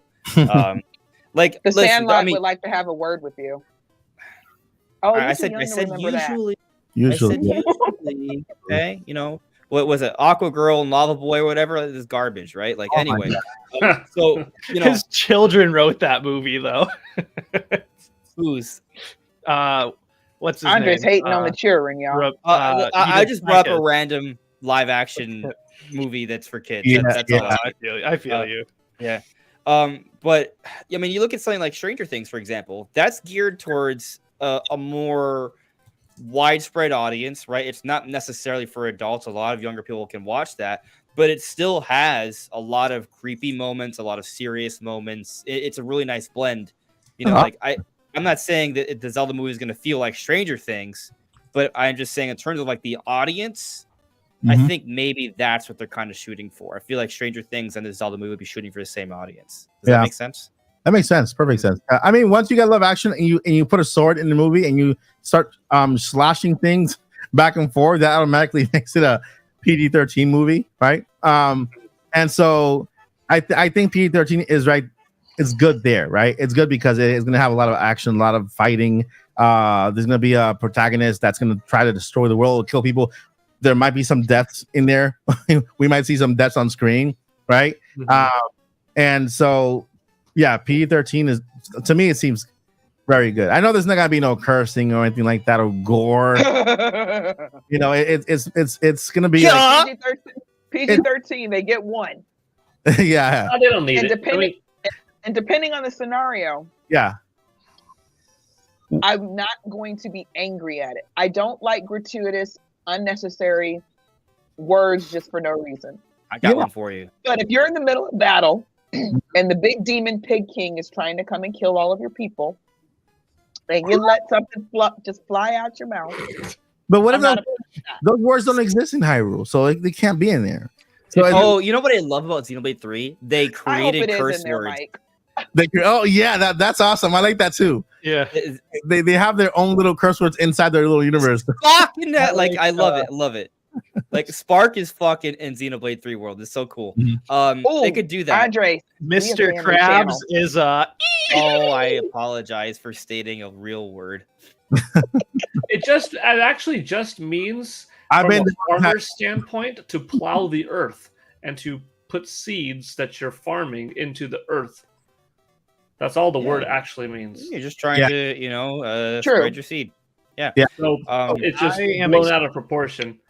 You know what? Did you watch calendar ideas? Doctor Strange 2? Oh yeah. Doctor Strange 2 was just about as hard of a PG-13 in terms of intensity that I could think of. Like when Scarlet Witch was it's brutal. going all crazy in the alternate universes, offing the X-Men and stuff like that. Like, that was pretty gnarly.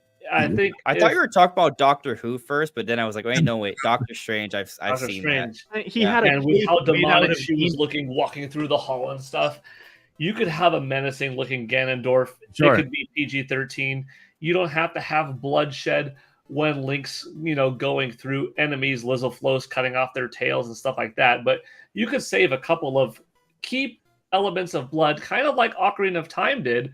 Remember in the original version, when you kill Ganondorf, blood comes out of his mouth and it's red. Yep. And later on, it was edited out. I mean, Link impales Ganondorf in the skull in Wind Waker. If they True. want to make it Fun fact. meaningful and impactful, you just save your choice moments very wisely. I think the movie's going to cater to plenty of People who can nostalgia handle and it. costume design and music and elements for the hardcore fans that have been fans for the last 40 years, but also try to capture the teenage audience where it's mature enough of a story that like the 14, 16-year-old plus fans will like it, but it's not too hardcore for like 10 and 12-year-olds, the tweens, to enjoy it. I think of kind of like X-Men 97. X-Men 97 isn't as mature of an animated series as the independent animated movies that DC and Marvel put out, because they put R-rated stuff and they put like hard teen stuff. But I didn't really feel like when I was watching X-Men the animated X-Men 97 with my kids who are 9 and 7 that it was too rough for them. It didn't go that hard. So I was like, it had nostalgia for me. It was well written enough that I think that if you were like a teenager who didn't have the nostalgia, you'd be like, this is pretty cool, but it's not too edgy for your tweens to enjoy. That's sort of the live action Zelda that I'm thinking is kind of like the X-Men 97 experience where, well written, that you respect the audience, enough nostalgia, but not too much that you could be a mom or dad or whomever and take your 10-year-old to see it, and it's okay. And if they say a female dog one time in the movie, it's not going to be the biggest thing. You know what I mean? Language doesn't exist in Hyrule. Anyway, so listen. Yes, it does. I'm a correspondent. There's all kind of stuff going on. I mean, we hear them speak One English. little thing I'll mention: Lord of the Rings is rated PG-13. So Yeah. like, and it's easier since then. Exactly, and I was about to say that. Just take a look at Lord of the Rings and The Hobbit, and so Harry Potter. Harry Potter's PG-13, and that's got pretty scary stuff sometimes. Yeah. Also, one more thing. You guys you're kind of touching around, like you're dancing around the idea, right? Like, don't do too many crazy things, but you're gonna have that one crazy moment. Wind Waker is the embodiment of this. Cartoon, tune game, blah blah blah. It's fun, it's cute, it's pretty, it's for the kiddies. And then right at the end, Link does this crazy super spin somersault and stabs Ganon straight through the head, Right here. like right through the skull. Wow. Yeah. Anyway, yeah. I mean, again, I wouldn't really. I could see that happening in the movie, like impalement or some kind of, But one thing is going to be kind of controversial, guys. And I'm sorry, Zelda fans, but this is facts. Number one, they're going to go with an all-star studded cast. Okay, you just have to accept it. They're going to be all-stars. Nintendo want to reach a bigger audience other than Zelda fans, like they did with the Mario movie. Number two, don't expect the movie to be after any game in particular. We might have Easter eggs to make you happy. Oh, look like this from Link's Awakening. Oh, look like this from we're gonna have those little moments there.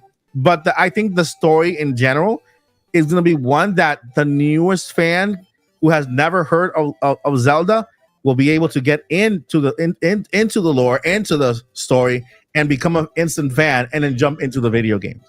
Right? I agree with that. Because I've heard so many comments. I hope they make it like Twilight Princess. I hope they make it like this. Link better be left-handed. I'm like, who cares about left or right-handed? Whatever the guy who they pick is gonna be. I heard that Link is ambidextrous sometimes. Amphibious, like amphibious.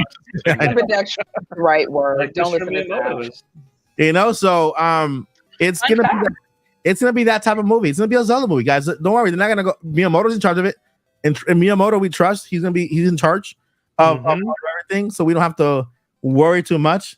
Any last thoughts before we go into Yes. Metroid? The movie's gonna have at least one super really bad word come out of Link's mouth, and there's gonna have a then fade to black scene. It's gonna happen. I'm sorry, because I feel so hard that's the direction they're going in.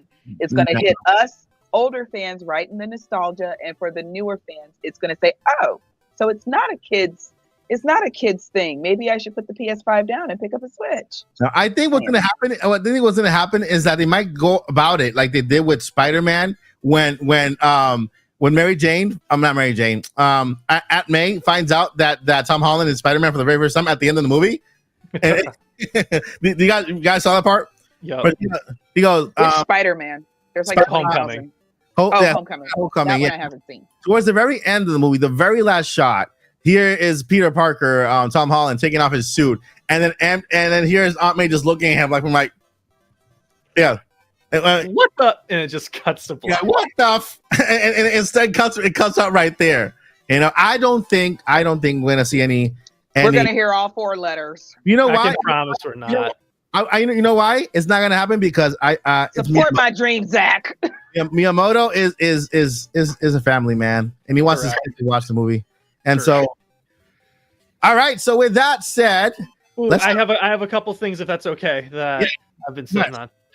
Okay. So my prediction for this is that they are aiming for March 2027. And everything that Mike said was correct about how things are quicker now. Like, there's so much cool stuff. Like, this is a virtual production camera. It's $12,000, and like it lets you do that type of stuff. And they have better equipment than I do. That's the whole reason I showed that, is because it's like, if I have this, then what do they have? But fantasy. How many fantasy movies do we get? Like, or not even movies, fantasy movies or shows? We got The Witcher, a lot, The Lord of the Rings, and Game of Thrones. Oh. That's it. Yeah. You can now House those of the Dragon. To, yeah, that's what I mean. Like, that's still Game of Thrones. Those are the big successful ones, but but the reason we don't have that many is because fantasy is the most expensive genre to make. It's more expensive than sci-fi. It's more expensive than any of the stuff. I'm in this film funding group where I got 2 of my films funded today, so I'm super excited about that. Nice. Congratulations.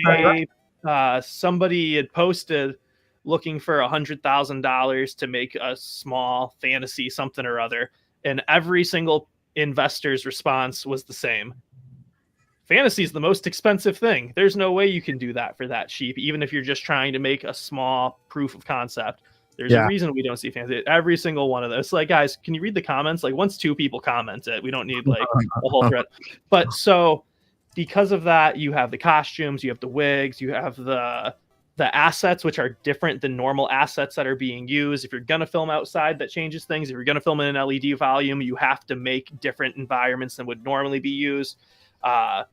And so all of that to say, I could see it taking longer for that specific reason, is because fantasy is more difficult to make, and Nintendo has a very high standard, especially when the last live action movie they did was the movie that made them just stop doing movies in general. Yeah. I want to add something to that. Yeah, I want to add something to that. I would believe 2027 if Miyamoto would have not come to Twitter and say, we've been planning this movie for 10 years. So we don't exactly know when they started prepping for the movie, when pre-production started with to prep, with all the assets, location scouting, people, costuming. We didn't know exactly when that started. We will never know because Nintendo's like that. But I'm thinking about also the filming itself, because what it looks like on paper, you would think would just be easy, but then, and even when you're working with, of course, these are professionals, but I would imagine is, well, we want a scene where, Link's riding on a dragon, just as an example. And that seems easy. We've seen that before. But then you get into actual filming it, and it seems like, and there's a snag, or the lighting's not right. The dragon look, oh God, it's so obvious the dragon is CGI or fake or whatever. I would imagine that there's going to be those kind of bumps in the road. Oh, Yeah. and So today, I also That's why I felt- say 27 as well. I'm Not saying like Christmas Day 2026. Now, It's I a wanna- Friday, but that might be too early. But I do like Christmas Day 2026. now I want to add something to that because Joshi makes very, very good points. But I do. Yeah, you do. But I want to add to that. We're talking about Nintendo here and Sony. Sony and Nintendo. Okay, first thing, they're the ones financially backing it up. Sony's putting their studios with Columbia Pictures. Columbia Pictures is the one in charge of the production studio. Sony will be in charge of distributing the movie. And so with those mega studios, trust me, they thought that with their experience alone and their crew alone, they've already thought about and done these things over and over again. And they have their work or their they have the way they work. Like, what do you call that word? their workflow pipeline. Workflow. Yeah, exactly. They have their workflow for every type of movie they're going to make. They know what costuming is going to look like, when it's going to be done, by who's going to do it, location scouting. And this is not just one person. This is hundreds of employees, in this massive company. And I'm pretty sure Zach can testify that if he works for a smaller production company versus a Hollywood production company, employee-wise, right? Employee-wise is that you divide the work like throughout the entire production, who's on that movie in particular, and from there you can actually make a movie. I'm not saying it's gonna be super quicker, but it's gonna be quicker, like a little bit sooner, just because of the massive of the size of the production. You know what I mean? The size of not only production in movie wise, but in employee. You get the best animators, you get the best scouters, you get the best costumers, and I'm pretty sure that Miyamoto's behind it. He's gonna make sure he's gonna inspect every little detail of every little costume. Hey, there's a wrinkle on Link's feather on his hat. We can't have that. So What Link has a feather in his And hat? so I'm trying to remember. I'm slightly the. We can't see Zach at the opposite. bottom, Mike. What? We gotta. Oh, that's Can we change the layout so we can show the comments and show Zach's handsome face? let me get this real quick. Question for all. Thank you, Boom Mini, for the $5 super chat. If you had to bet on which year Nintendo releases Ocarina of Time remake, which would you go with? 2026. Yep. No earlier than November 2026, but hopefully didn't no tell Mike to later than leave. November 2028, because that's the game's 30th anniversary, and I want my number to look pretty. I'll be And- very honest. I want somebody to convince me why Ocarina of Time remake possibly exists and why do we need it. Okay. I get we want to bring in a new audience and we want to okay, but why? I have a reason Okay, for me. Mhm. Because I want that is a very good reason because you are very special. So I agree with that. to. But the thing is, they're not going to remake and put it all on Switch just so they can only get one. Okay, well, 2 sales It's because not going to be on you know, Switch. It's going to be I'll on buy it. Switch too. Oh yeah, I think whatever. there's two reasons. Ocarina of Time is, I think, for the most part, the most popular game in the Zelda franchise. Right. Number 2, It's My- actually not. It's just the most talked about, and it's highly, Well, it's like it's 99%. the most popular Zelda game I outside would of Breath say of it's the the Wild. most. Period. I would say it's still the most popular, even if it doesn't have the most sales. It is the 'Cause best Twilight Princess selling had the when most you sales. combine the N64 and 3DS version just outside of Breath of the Wild, Tears of the Kingdom. Okay, Yeah. So but what could they do to it? Because I know we all have our ideas, and they're all very, very good. But I have an I answer. mean, I could, Yes, I Zach. don't know, 1.5 hour? I'll tell you. So yeah, so I'll, Yes, I'll actually, I keep this do. quick because I do know that Mike wants to go to other things. That's right. This was tied in with one of the points I was actually about to bring up with the movie too. I think that this movie is going to mostly, and this is about Ocarina of Time still. I Yeah. think this movie is going to most heavily be based on Ocarina of Time because I think it's gonna be like 90% Ocarina of Time, but like some stuff will just be switched around and whatnot.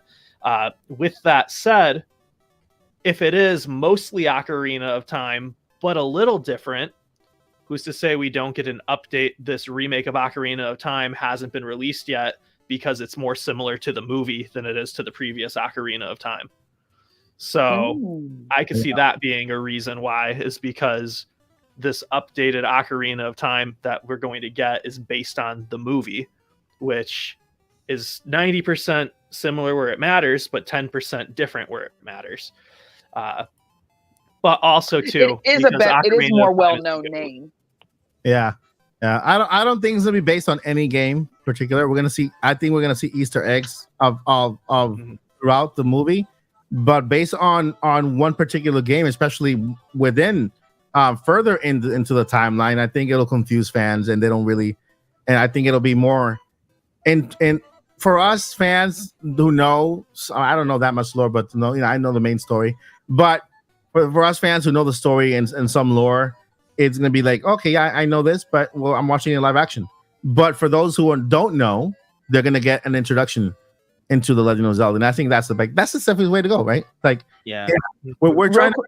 I wanted to hear Andre's point of view too, because he was going to say it earlier, and I was like, I want somebody to convince me why Ocarina of Time remake exists, other than we want it and it should happen. I made like 4 or 5 videos. But yes, you have, but I don't remember nothing. In terms of the movie, my perspective on it is that I agree with Mike that I don't think any Nintendo movie is going to be based off a game per se. However, I do think that how they make movies and how they make games, people will be like, oh, okay, right? Like, so, like, for example, like Mario Wonder, there's a lot of Mario characters in there, right? That you can play as. And so those characters were in the movie. And so people who watch the movie like, oh, okay, these characters were awesome. Let me go play the game. So I think there will be a connection in that way.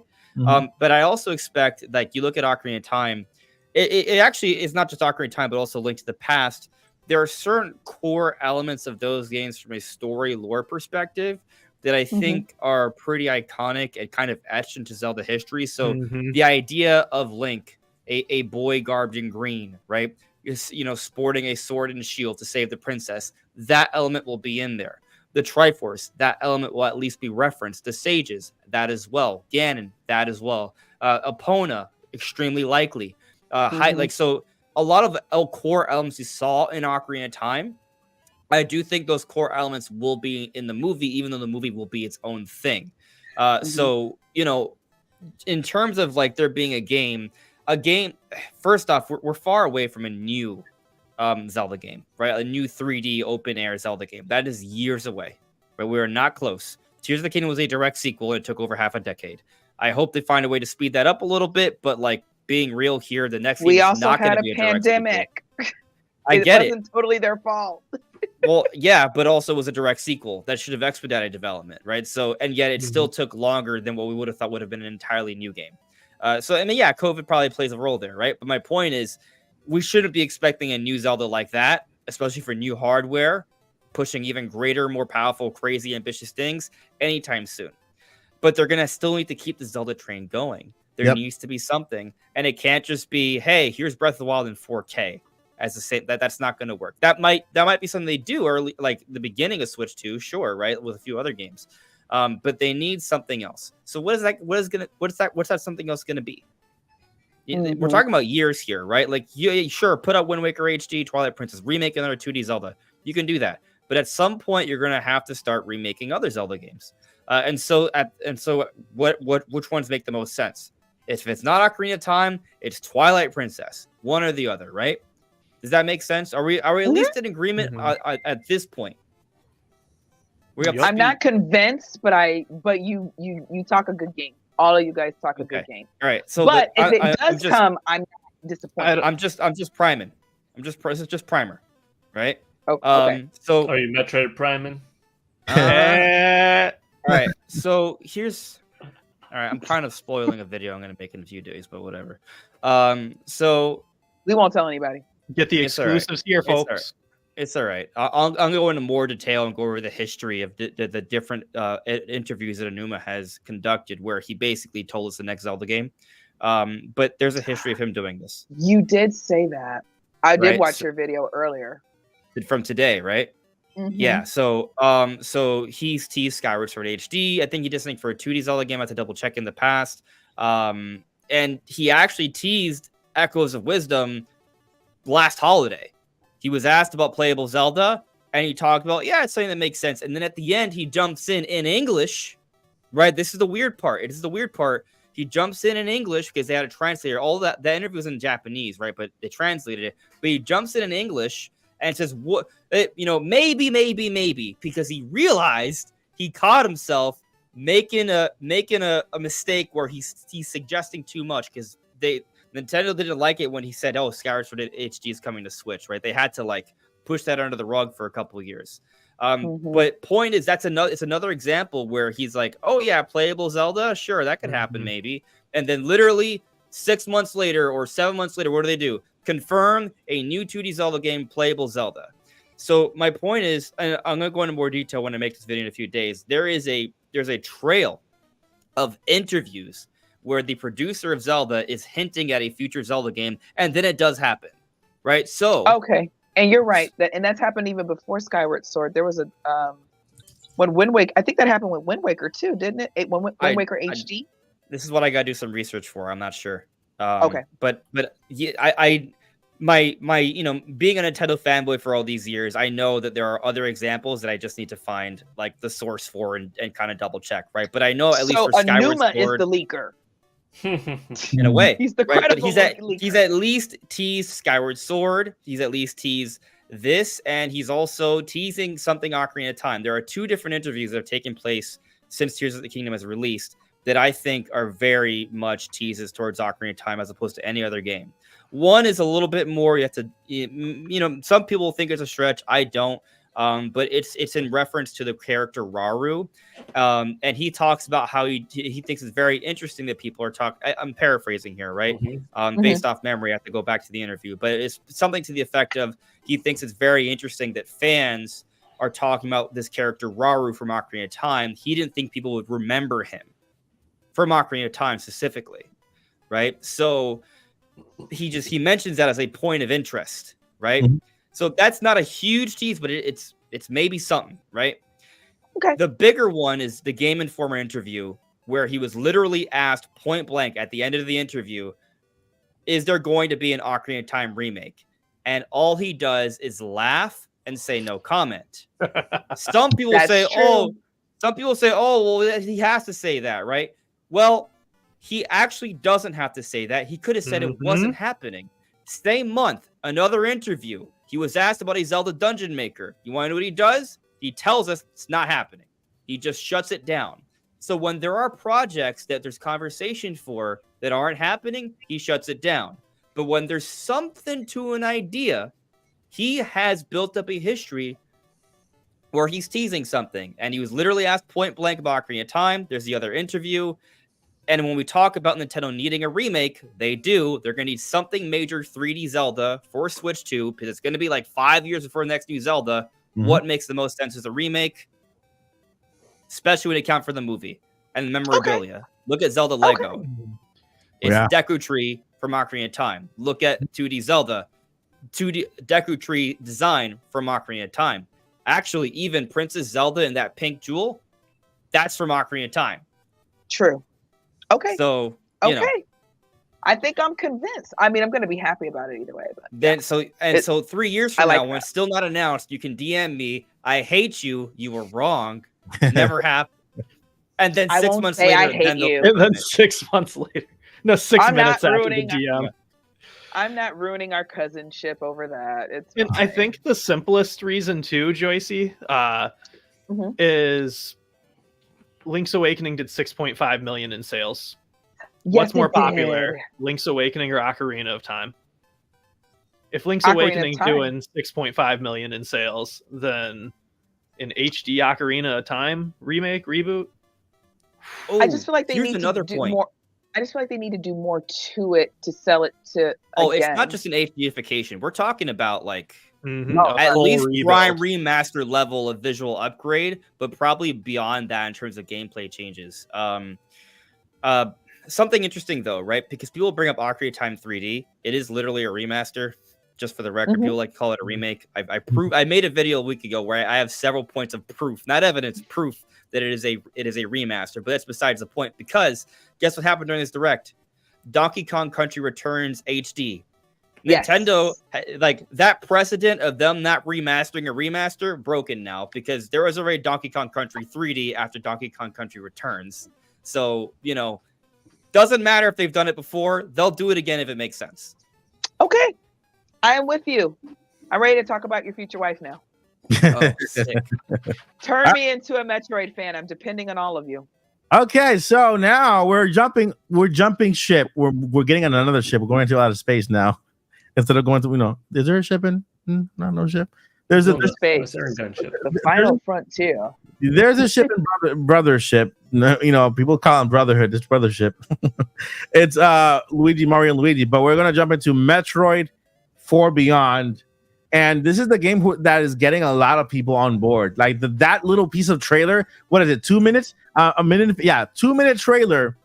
I've seen more comments about people trying to jump on board. Oh wait, I gotta play Metroid Prime 1, 2, and 3. Like, and that means that they're newer fans into the Metroid Prime with only a 2-minute trailer that showed that did a good job. It did a good job in kind of showing what they wanted to show in 2 minutes, and making fans hype. I know I'm really hyped, and so let's go ahead and take a look at this trailer right here real quick. Do you guys want audio or no audio?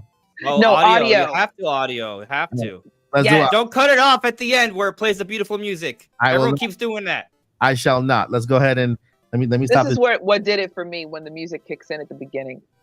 The music at the end. I told Andre in the last podcast, man, orchestra all the way with this. It's incredible, guys. Listen up. If you are watching this on or hearing it on, I will not scream this time. Don't worry. if you're I don't listening, know why not. That's what kind of like got me on board. I've watched it 50 times. I'll scream eternally. Don't worry. all right, look, playing now. Oh, that kind of hurt my ears.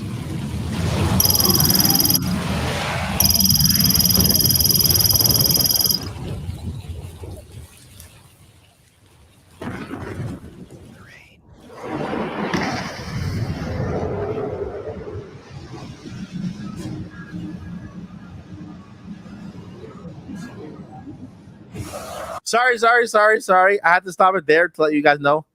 It's 3D audio. I could hear things on this side, and I can hear other stuff on this side happening. And then when Samus came up front, I could kind of hear it from just like what the AirPods have, like this little spatial audio. It has elements of spatial audio, so that could actually hint at that headset that I found for the patent for Nintendo with 3D audio. This game will. Can you imagine? Crazy. This is what does it for me.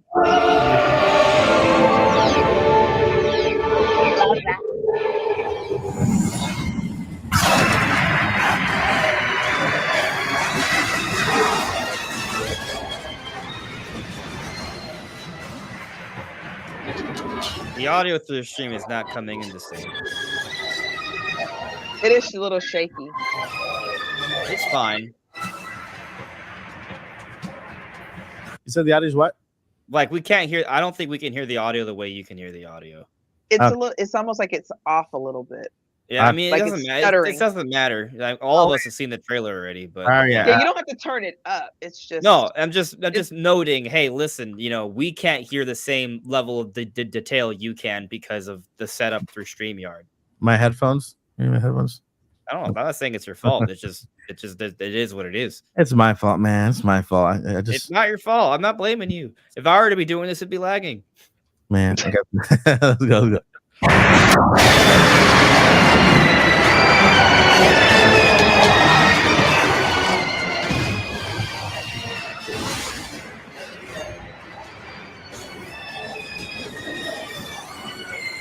I love this part where she does a dash and her arm cannon turns.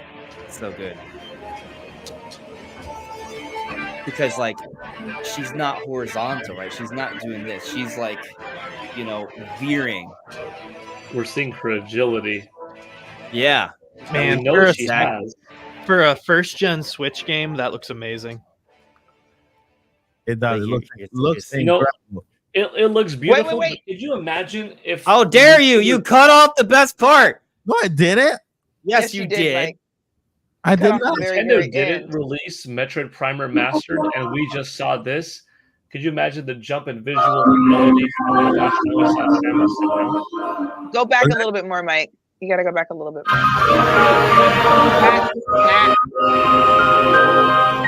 Stop. That's it.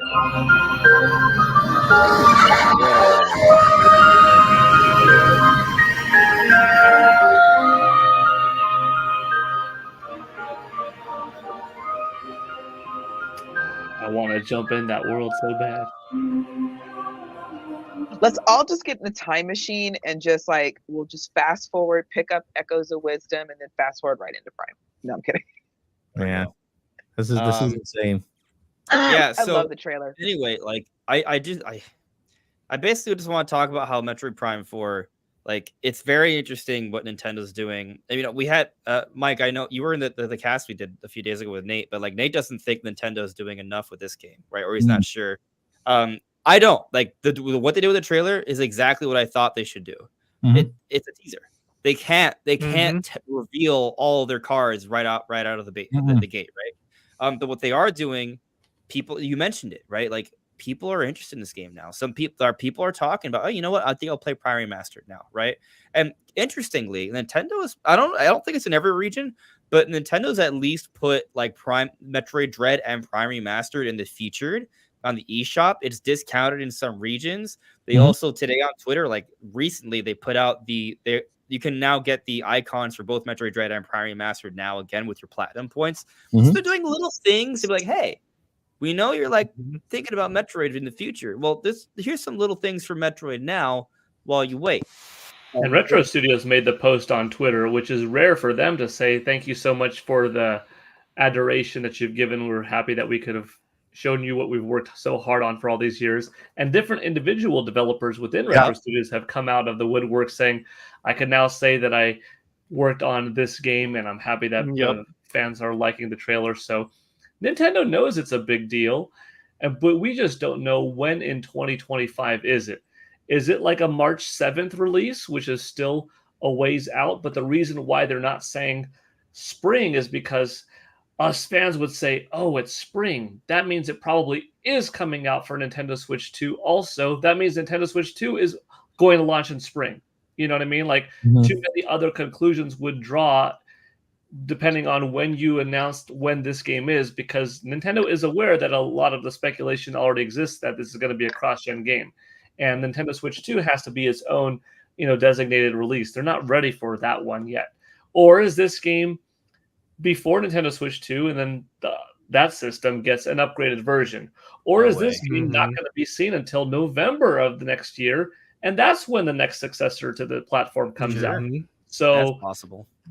Or is it just completely nope? It's just its own independent game, and there may be upgraded versions and stuff like that for all Nintendo Switch games via some uploaded patch. I'm of the mindset that partially of the hope, partially of the thought that this game comes out as a cross-gen release for both Nintendo Switch and its successor, and it serves as one of two launch titles for Nintendo Switch 2, the other being a 3D Mario or Mario Kart.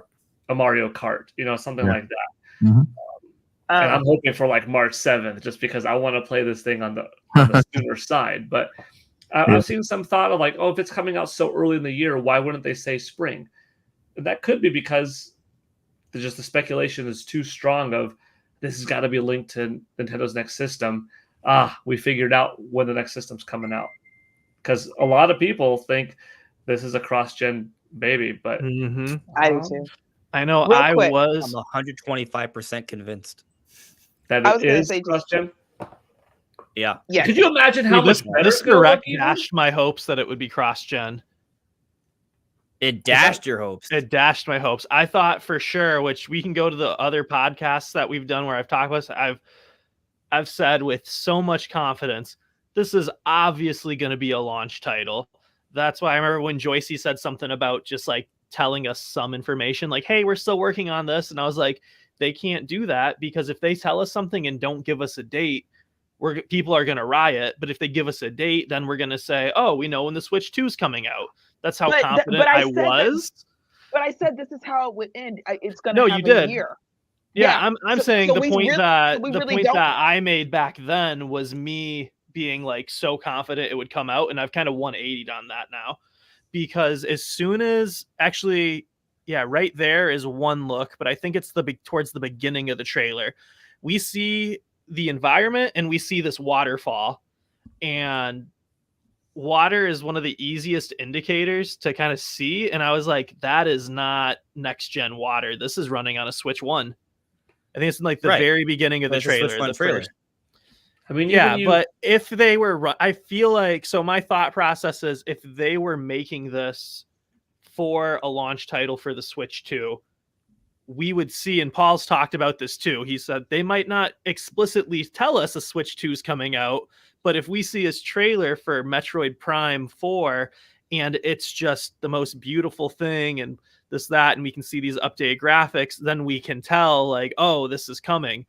And this is beautiful, but I feel like this is Switch 1 beautiful. Switch 1 at the end of its life beautiful. Like, and I agree with that. It's just the Switch 1 version. Yeah, and there right. is another. They were, okay. Yeah, so yeah. I don't know. This is Can I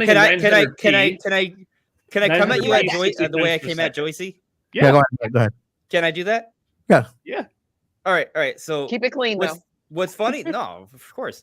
No, what's funny though is that like I've been on this cross-gen train for a long time, and my perspective has been that they have to show the Switch 1 trailer in this direct if they want it to be as an early Switch 2 cross-gen title.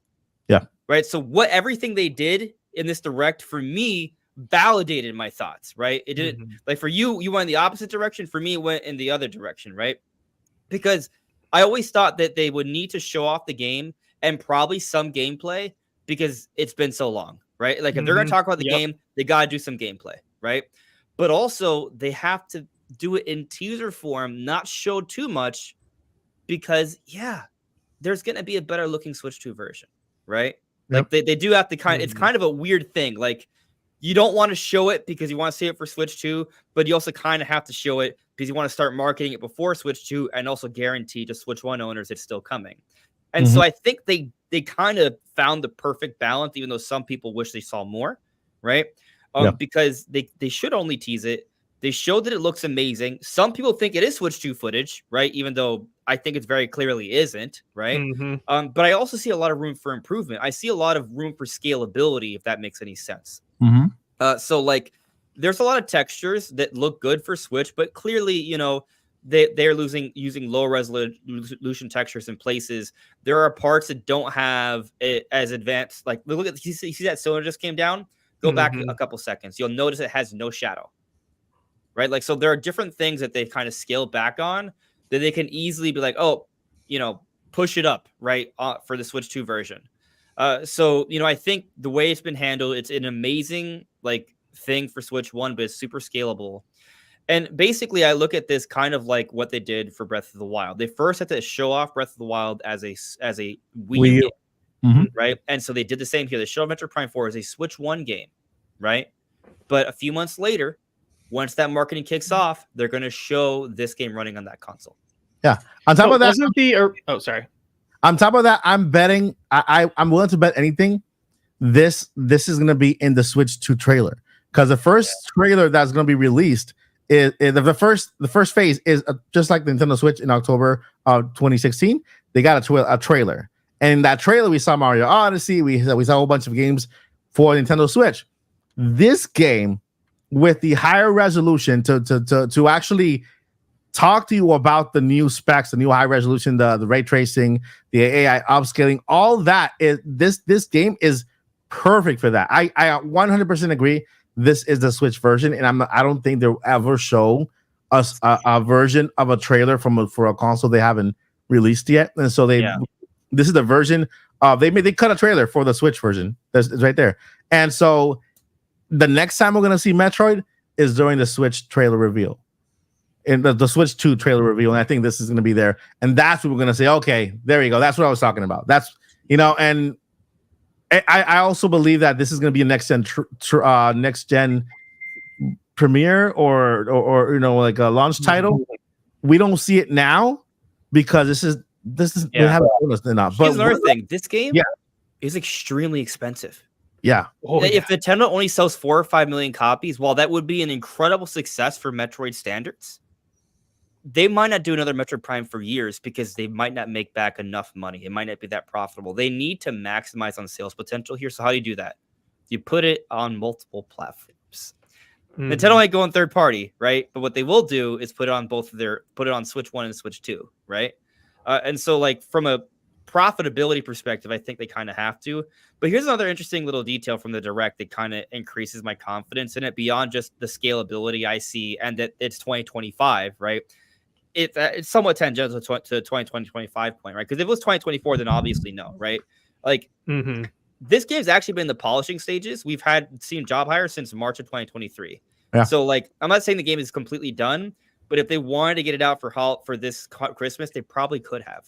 So I think that it's not because they're just they're doing as much as they can to polish the Switch 1 version, but they're also getting a Switch 2 version ready.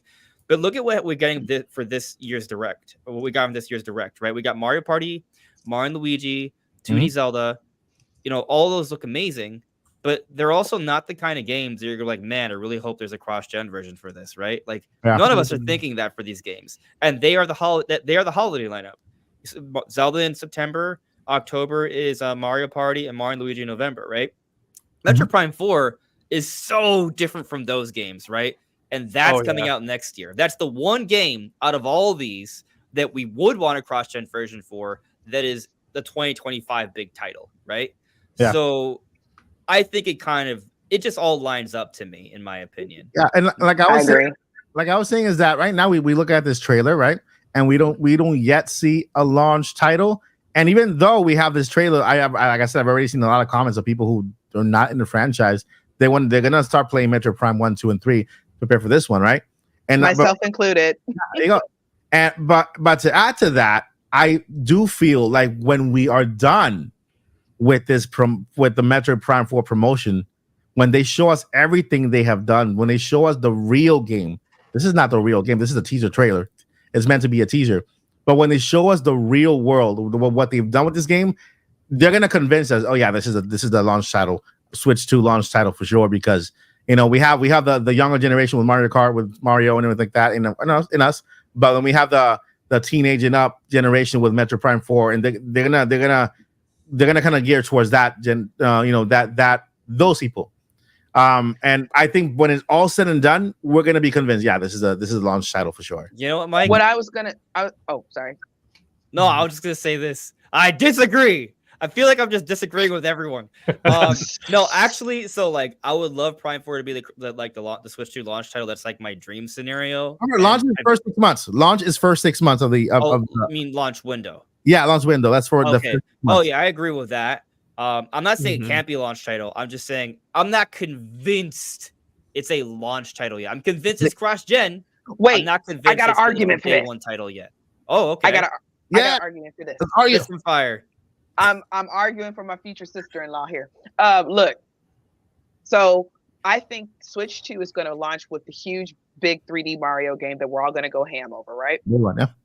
And then close second is going to be Metroid Prime 4. Because like some of you guys were saying, there's the teenage audience and the kiddie audience. And, teenagers are in that weird space where I can't like Mario. That's kids game. Oh, but here's Metroid Prime 4. So now they're inspired. If they don't already have a Switch, they're inspired to buy a Switch 2 and, of course, secretly get the Mario game so they can still be cool. But they're going to be excited about the Metroid game. You see what I mean? So I think it's because it's Nintendo and we have Mario, which is very, very different from Metroid and vice versa. I think it actually complements a launch lineup. So you don't have to have just Mario, just good Lord, what else is there? I feel like everything's back in the too soon for anything right now. Mhm. So what I'm saying is I think it could work. Mario's going to be the big stage. That's what's going to draw everybody in, and then it's going to be like also Metroid Prime 4, because that's it. It seems like it is a more mature game. Do you all see what I'm saying? First of all, Probably rated teen. Yeah. Maybe the E10. games are They for might be able to do everybody. that. Yeah. And The games are for everybody, but what I mean is it looks like a big boy game. Yeah. You know what I mean? It's interesting about that because we're talking about like the cross-gen, like multi-platforms coming to Switch 2, right? Like we got the Call of Duty deal going on. Like it seems like a lot of the games that a lot of PlayStation and Xbox owners will be playing, there's a lot of talk that they're coming to Switch 2, right? And so if Metroid Prime 4 ends up having like a big multiplayer as well, right? It has this aesthetic, to your point, Joycey. This game may appeal to people who don't normally play on Nintendo. Yeah. Yep. So in fact, Nintendo may be thinking this is kind of they may be thinking of Prime 4 as a way to kind of bring in that that multi-platform third-party audience. It's like, hey, listen, you can play Call of Duty, you can play your FIFAs on Switch 2. The games look about as good as they do on PlayStation 5. Obviously, they don't, but in terms of like the layman, right? Like the idea is that Switch 2, while the games won't look and run as well as at PlayStation 5, they'll be close enough that you're not going to be like, oh God, I'm not going to play that version, right? Because right now you play third-party games on Switch and you're like, oh God, this looks like doo-doo, right? Yeah. Oh my gosh, Depending on what dude, it the trailer for Stray in that direct broke my heart. I was like, not just can we see the polygons, this cat is 3 triangles. Like, I just y'all act like we still in the 8-bit era. No, I just Stray looked like it was in the We're in the 2-bit era. I think the with realistic expectations for the Nintendo Switch, I think the Stray trailer looked pretty good for Switch. For Switch, I agree with a lot of blurry textures. You got to do them side by side, Joycey. You have to understand. You have to understand that game was not built from the ground up for Switch. 100%.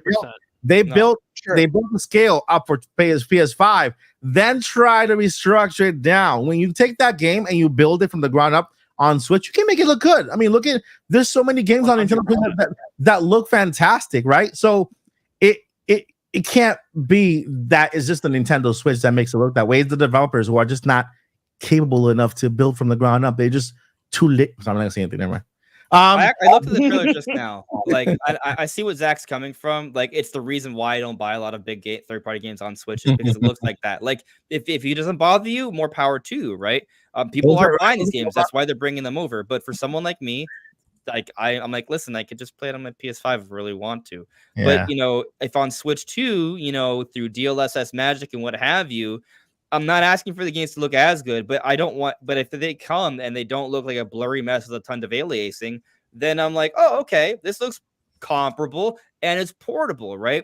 Yeah. So going back to the Prime 4 conversation, I really do feel like Prime 4 could be pivotal in Nintendo's marketing for Switch 2 to kind of set it up, prop it up as his console that can play all sorts of games, including those big third-party games. And Metroid Prime 4 is going to really kind of like appeal to that audience.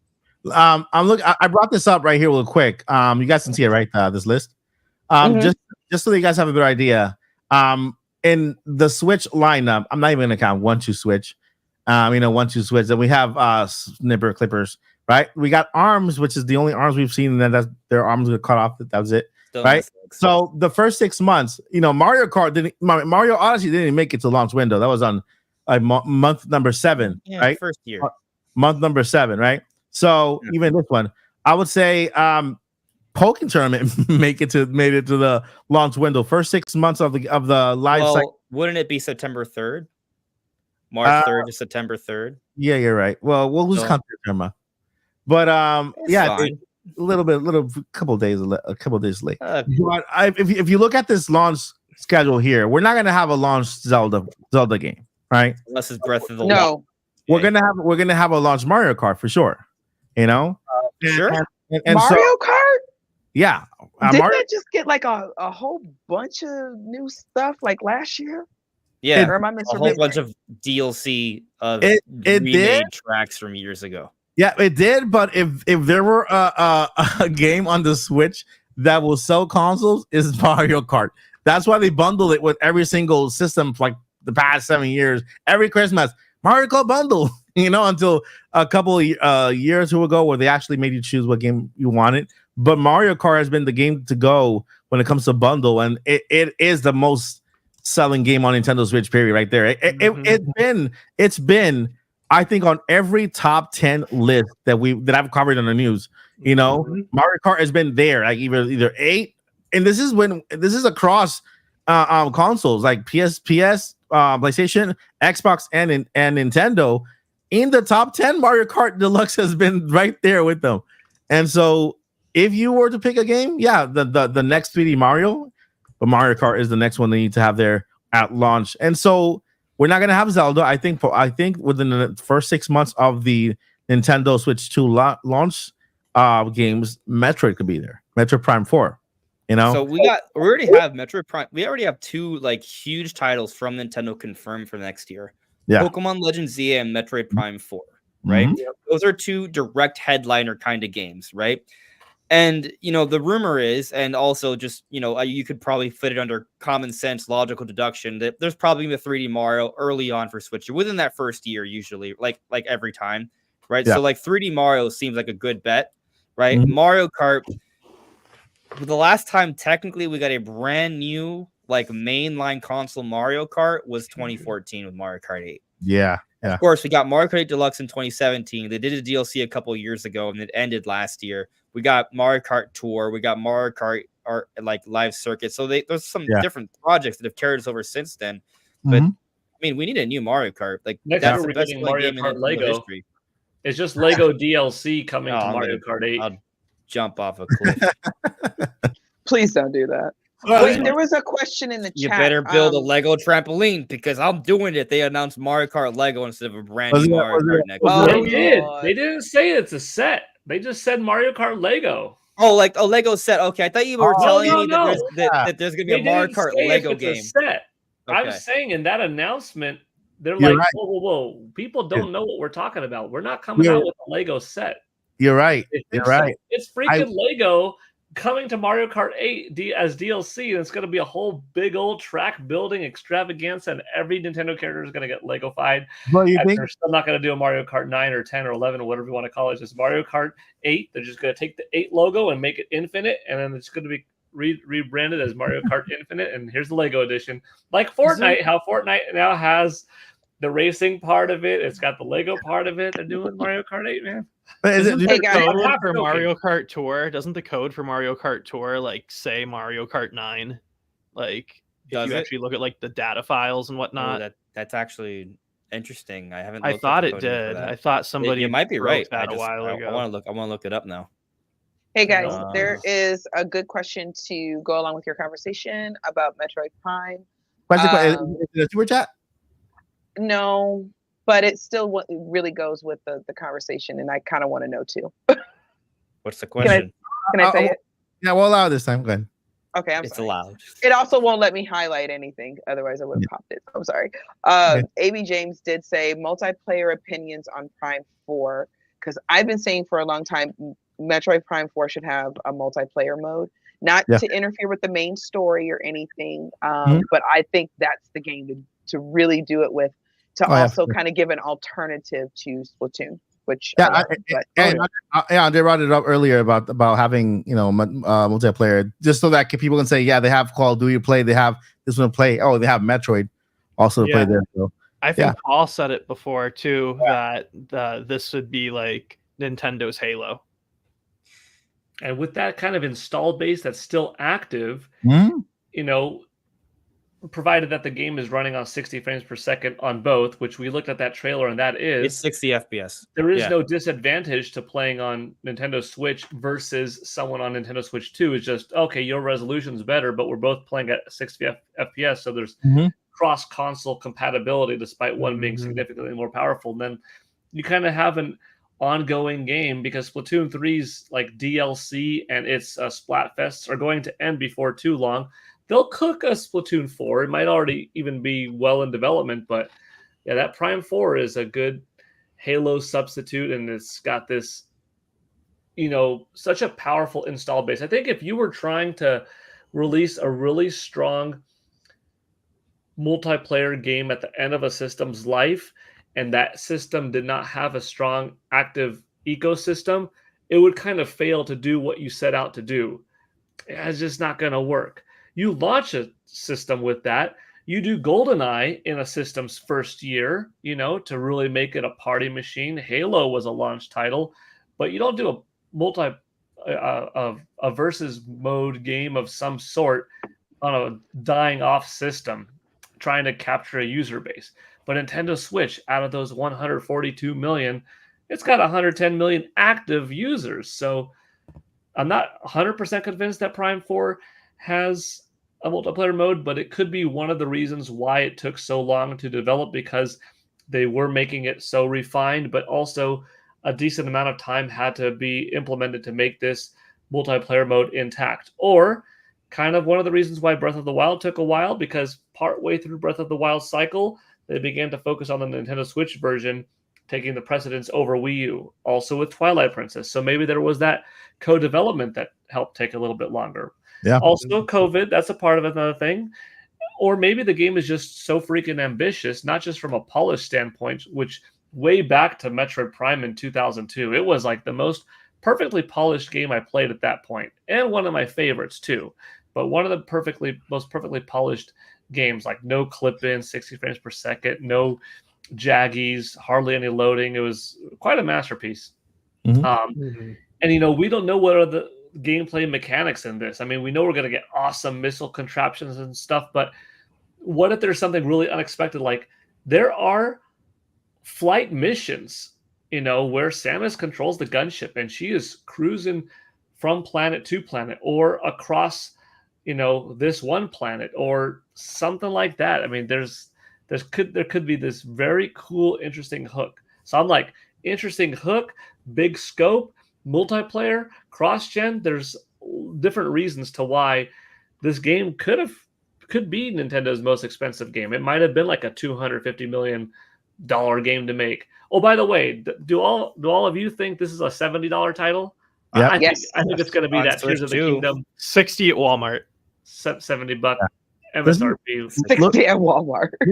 Walmart's first party Switch games are always $10 cheaper. You are correct. Give You are me a correct. collector's edition too of this one. Look at this. Look at this. You guys see there's a bridge right here on this I side, want right to go across that bridge. and there's this tower What if- here, and the Great Deku Trees right here, like just I kind of don't- they're looking at us. Zelda remake. I don't need it, but I know it would satisfy a lot of people and make the game more appealing to more. What if you could completely play the game in third-person perspective? Now you have to make Samus's animations fit to do what she does in first person as well, and her strafing has to look cool with the jets going because you got to animate that. But that would just be satisfying to that much bigger of an audience. Like, oh, first person. Some people, unfortunately, won't play it because, I get dizzy and first person nausea. I mean, I understand. Unfortunately, I'm not one of them. It doesn't bother me, but fewer people have a problem with third person than first. Not that it doesn't prevent Call of Duty from being 20 million seller like that all the time. But what else is this game have that we don't know about it yet? That's true. And to Lots of your point, possibility. oh, sorry. Honestly. To Paul's point too, for like our audience who maybe doesn't know as much about game development, do you guys know in chat, like in a first person game, what happens when you reload versus a third person game? What happens when you reload? In a first person game, when you reload, the clip comes out, basically goes in like a little circle behind you, and then just goes back in, because why would they render an extra clip? And so if you don't see it on screen, they're not going to render it on your side, because that's just wasted energy rendering it. Interesting. And so if you're going to make a game third person, now that is stuff that needs to be rendered. Now it's not just a hand animation that gets done, and it's not just a clip dropping out of frame and coming back in frame and being the same clip. Now they have to show the clip disappear or reach somewhere, put it back. I know it's not the same type of gun though. It's an arm cannon, but that's just an You're gonna have example. changes though. Yeah, it's more so just an example to say that like there's so much stuff that we wouldn't necessarily think of if we don't know how the development process really works. Mhm. And there's stuff like that where it's just like, oh, just give us a third person mode. Come on. And it's like, oh, no. If you're doing a third person mode, you have to change the entire way that this is animated. And that's just one specific thing. Like, that's just a random fact that I happen to know interesting. from 3D stuff. Is that Silex in her? Yes. Silex In the in the visor. reflection? It's, Okay. it's the Yeah. first Yeah. time we don't Mhm. see Samus's face behind the visor in a Metroid Yeah. Prime launch So- trailer. Apparently, it is very subtly transparent, but it's obscured because of the. Someone may have to Stylus. play with the opaqueness and stuff. Oh, I will throw this in since we're all still on Metroid. I've said it before plenty of times, but today's the Metroid day. Mhm. With Nintendo Switch 2 being significantly more powerful, if Nintendo wanted to do it, if they wanted to make sure that every Nintendo Switch 2 owner did have it, you would throw in a cheap piece of plastic headset capable of doing the equivalent of Nintendo Labo VR, and the Nintendo Switch 2 would slide into it. And yeah, it wouldn't be the whole shebang kind of thing, but it would ensure that every single Nintendo Switch 2 owner had from out of the box the capability of playing VR. So if any developer wanted to incorporate it, they wouldn't be like, well, how much of the 20 million user base is going to buy this extra piece of plastic and stuff? Oh, maybe a million. It's not worth making a game. But all 10 out of 10, 30 out of 30, 60 out of 60 million Nintendo Switch 2 owners have this cheap little plastic thing that they put over the head with a little thing that holds the Nintendo Switch 2. They take out the 2 new Joy-Cons, and you have a type of VR experience. So whether they do that or not, this would be how to get VR into the mainstream. But if Nintendo Switch 2's perk was not only does the game look better, but it's that version that is the one that could run Metroid Prime 4 Beyond in VR. Oh man, that would be pretty dope because That would be. I her wanna- visor and all Also- that kind of stuff looks so dang slick.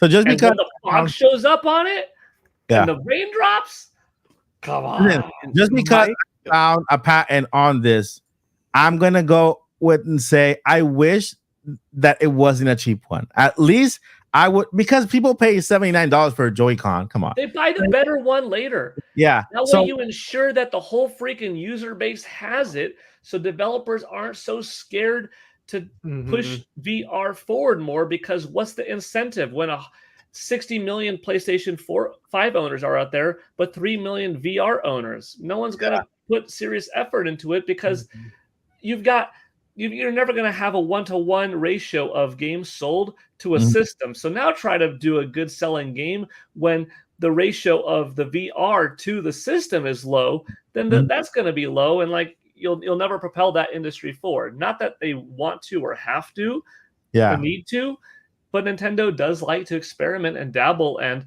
maybe We've that's the already seen them beyond. dabble in Metroid it with 4 Labo. Beyond. Yeah, Labo, Yeah. and Labo was cheap. So Yeah. if you can have a VR headset made out of cardboard, Nintendo could probably put in a really cheap plastic. Do that, and then dongle be or like, something, or we are whatever also you call it. releasing on the side a souped it. up proper device that you could buy separately that does all of this stuff but Mhm. better. Okay. Yeah. Also, If they I make do have to if they make it exclusive, or for a That limited mode is time. exclusive. Say it I again. do have a couple things to say about the Prime 4 multiplayer, right? Like, Now what, Andre? I'm kidding. I'm kidding. I'm kidding. well, we brought up the VR stuff, right? And we brought up, first person versus third person. I agree that they need to think of things to help the series sell, right? Multiplayer is one angle for that. At the same time, while I agree that multiplayer could definitely make a big difference, I also think that the conversation inherently sort of devalues just how good the single player experience is of Metroid, right? Because Metroid is not about multiplayer necessarily, like when I'm playing when I play a Metroid game or like a Metroid Prime game, I'm in it for the adventure. The level of excitement I have for it, the same level of excitement I have for a new 3D Mario or a new 3D Zelda, right? And we don't expect those games to have multiplayer, right? So, well, I'm just pointing that out. But at the same time, people don't recognize Metroid on a large scale to that level. And the Metroid series has dabbled in the multiplayer before. We have Hunters, we have Metroid Prime 2. And interestingly, it's something interesting about Prime 4. Sylux is a major player. Mhm. Sylux was introduced in a multiplayer-centric Metroid game. So I'm not saying that it doesn't confirm that Prime 4 is multiplayer, but it is interesting that there is a little bit of that multiplayer heritage with the story of this game. Yeah. So, one more thing I'll point out here is just the title of the game. It's called Beyond. Why do they call this game Beyond? There's a lot of possibilities of that. That could go into the story. That could go into dimensional teleportation through portals, other worlds, maybe a vast world, right? Those are possibilities. But maybe it has, and I'm willing to bet it's a multi-meaning thing, as a lot of Nintendo titles are, right? So maybe it has something to do with that. Maybe it's a hint towards gameplay or story or both. But I wouldn't be surprised if it also is kind of like a suggestion towards just the spirit of the game and the effort put into the game. They went, well above and beyond, right? They did everything they could to put everything they could into this game in terms of quality, polish, content, depth, and options. And maybe that also includes multiplayer.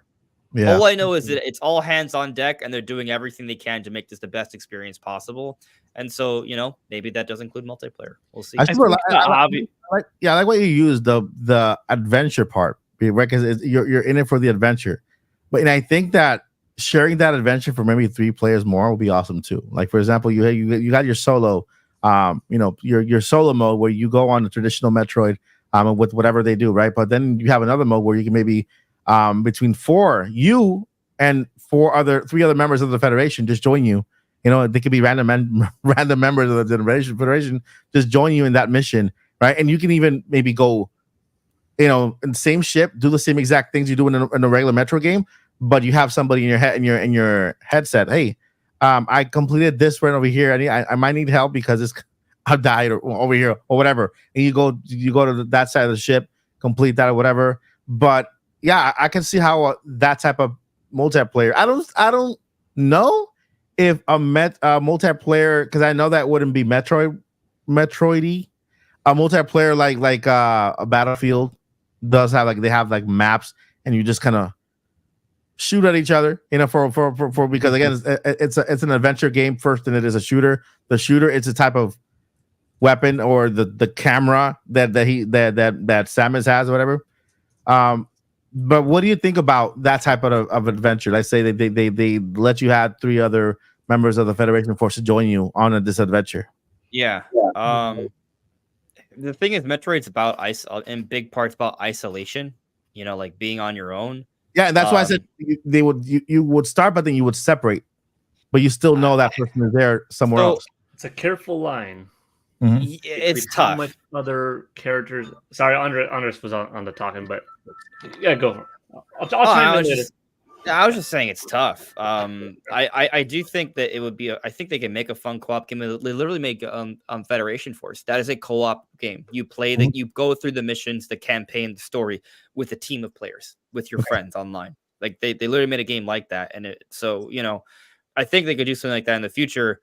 I think probably this game is focused on just the one person, right? The same way a Mario game or a Zelda game would be, but maybe there could be a side mode. Maybe the side mode is a cooperative multiplayer. Not every multiplayer has to be deathmatch. So, maybe there's something to that idea. Maybe it remixes the campaign in some way. Capture the Metroid. What if? I mean, I would love it if you play. There's a multiplayer mode where you're all just Federation troopers. They put you in a space station and you're being invaded by Metroids, and it's just basically survival. Yeah, that'd be It's cool. like a horde mode, but it's against Metroids locked in space, and so there's a little bit of like a Alien versus Predator kind of vibe. No, That would be great. I'm going to jump more on my bandwagon of Nintendo producing a really high quality 3D set because I want a Metro helmet. I want a Samus helmet. A Samus helmet. First 4 figures sold one. I But it was wasn't wearable. No, he's saying as like a VR headset. Yeah. Samus helmet to play with. like a VR headset. That way, yeah. And I I could do- see Nintendo pushing like the whole VR thing, like, oh, you can do the Joy-Cons and like, blah. I would hate it, but it'd be fun. Yeah, I would agree with that. And I think something important, not important, but just something that does bear noting is the fact that I'm kind of expecting a multiplayer with this. Like I've used the Halo comparison a couple times now, and some of my best gaming memories were when Halo 3 came out, running the co-op with my dudes, because you could have up to 4 players run the co-op together. And, even if you were playing by yourself, you could still have the Arbiter like run the co-op with you. And I kind of think about that. And, I think the name Beyond really is obvious that it means she's going to go even further than Super Saiyan 2. She's going to go Super Saiyan 3. It's what it means to go further beyond. No, but I do have to say that I think Mike 90% changed my mind back, and then something you said, Andre, a little earlier brought it to 100%. So I am back on the launch title bandwagon, which is good. That's what I want. Mike, you made a really, really, really good point about that being what an amazing way to advertise the Switch 2. Mm-hmm. Look how great this game looks. Some of you thought it was Switch 2, blah blah. Because obviously they're not gonna poo-poo on their Switch version. But then being like, this is Switch 2 upscaling. This is the graphic fidelity. This is Metroid with ray tracing. This, and showing the difference. That is a really good reason why you should buy the Switch 2 version and buy a Switch 2. And so that got me like 90% back, but I was still just like, I think, I was thinking about the time that Nintendo basically committed fraud with the Nintendo 64 and had massive supercomputers under tables buried under tarps, and then just had the console itself, which was just like an empty shell sitting on top of these tables. And they're like, yeah, look at this super system.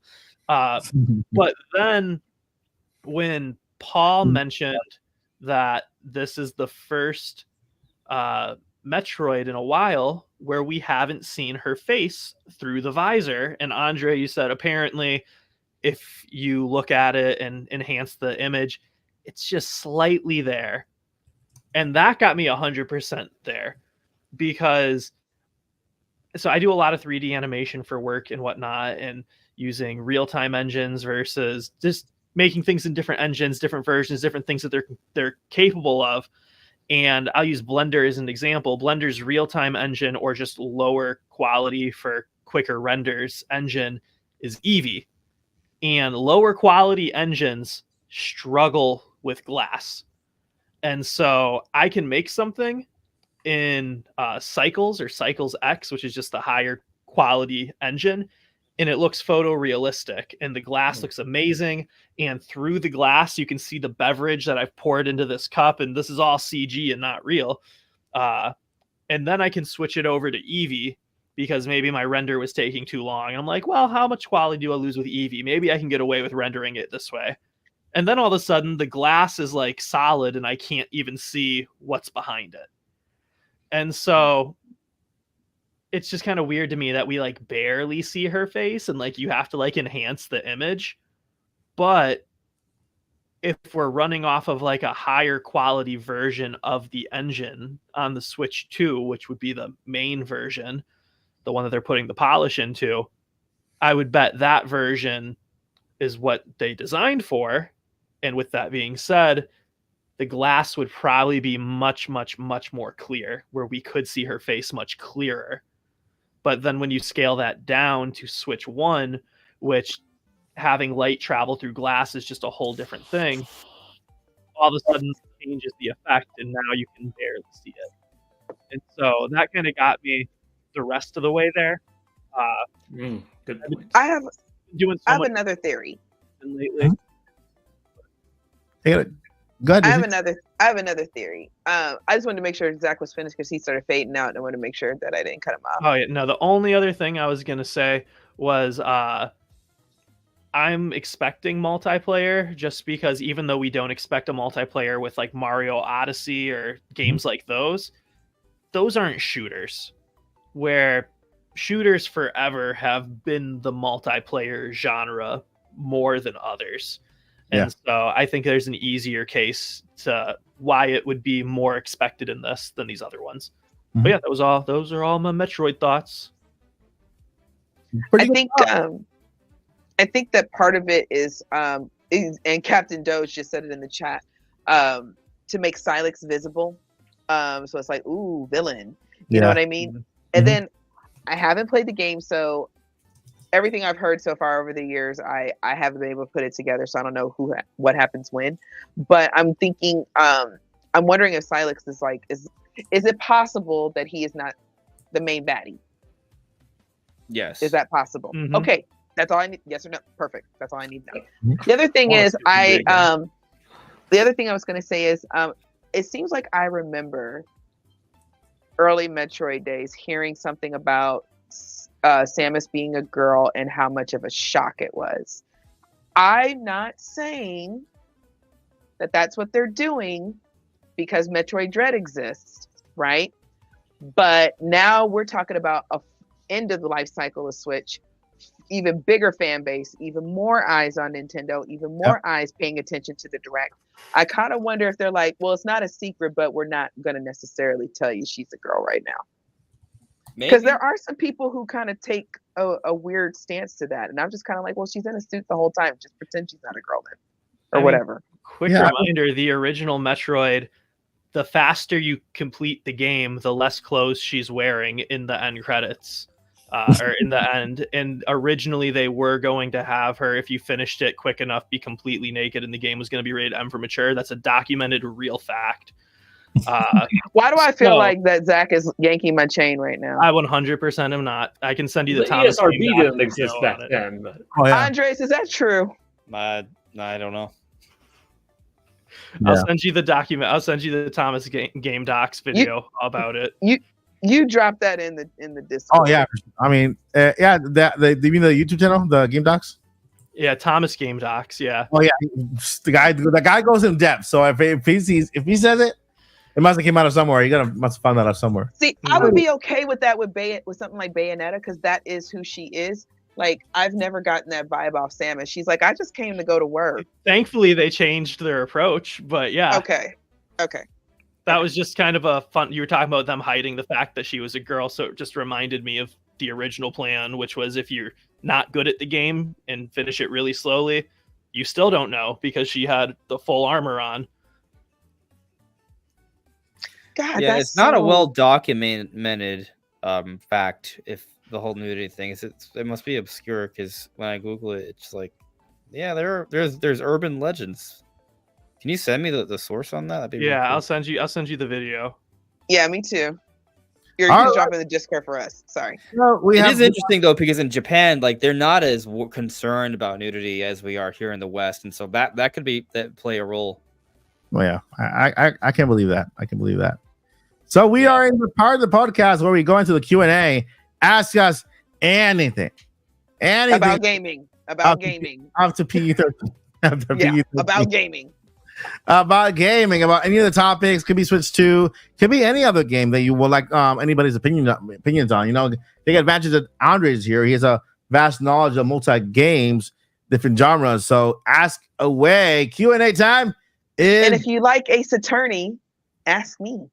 Ace Attorney genius. She's basically a lawyer. lawyer. I'm a fake lawyer in the Phoenix Wright world. Yeah, just like they are. I wouldn't have been surprised. Solve a murder case in 3 days. Though. I wouldn't be surprised if you're a real life lawyer. I am an insurance agent, and yes, it still requires a whole lot of talking. Very close. So yeah. Suits? Have you watched Suits, Joycey? Oh yeah. I actually haven't. You know what, guys? I actually haven't had TV in about 5 years. It's on Netflix. Oh really? Because that was one of the ways of living lean was everybody I'm interested in is on YouTube, so I'll just watch YouTube. And so I actually haven't had it for 5 years, and also like to get TV in my area, we only have Spectrum. Y'all would not believe how much it costs. You don't need TV anymore. Everything's got an app. You watch on your iPhone, your Android, your laptop. And then everything has an additional cost. So what I'm hoping is eventually everything has a free month subscription. So you do a free month of Max, then a free month of Netflix, then a free month of Amazon, a free month of Hulu, and then a free month of whatever, and that's like half a year of fun. And then I won't be able to be on the podcast. I won't be able to go to work because I'm just watching TV. So I look at it like this: eventually, we're going to be all apped out, okay? And then people are going to start coming back to TV, which eventually will hopefully bring it down a little bit. Doesn't mean like TV, but maybe we'll get everything on like one streaming service or something like that. Yeah. So, but when I've lived without it. I've been able to live. So when you do want to sit down, I'll sit back and watch a show with your honey, and sit back and watch the Suits is a very good show. He want to go outside all the dang on time. Like he just want to be outside. Why Even at go night. out there? What about nighttime? He's 6 feet something. He ain't scared of nothing. I want to be Boys outside. season 4.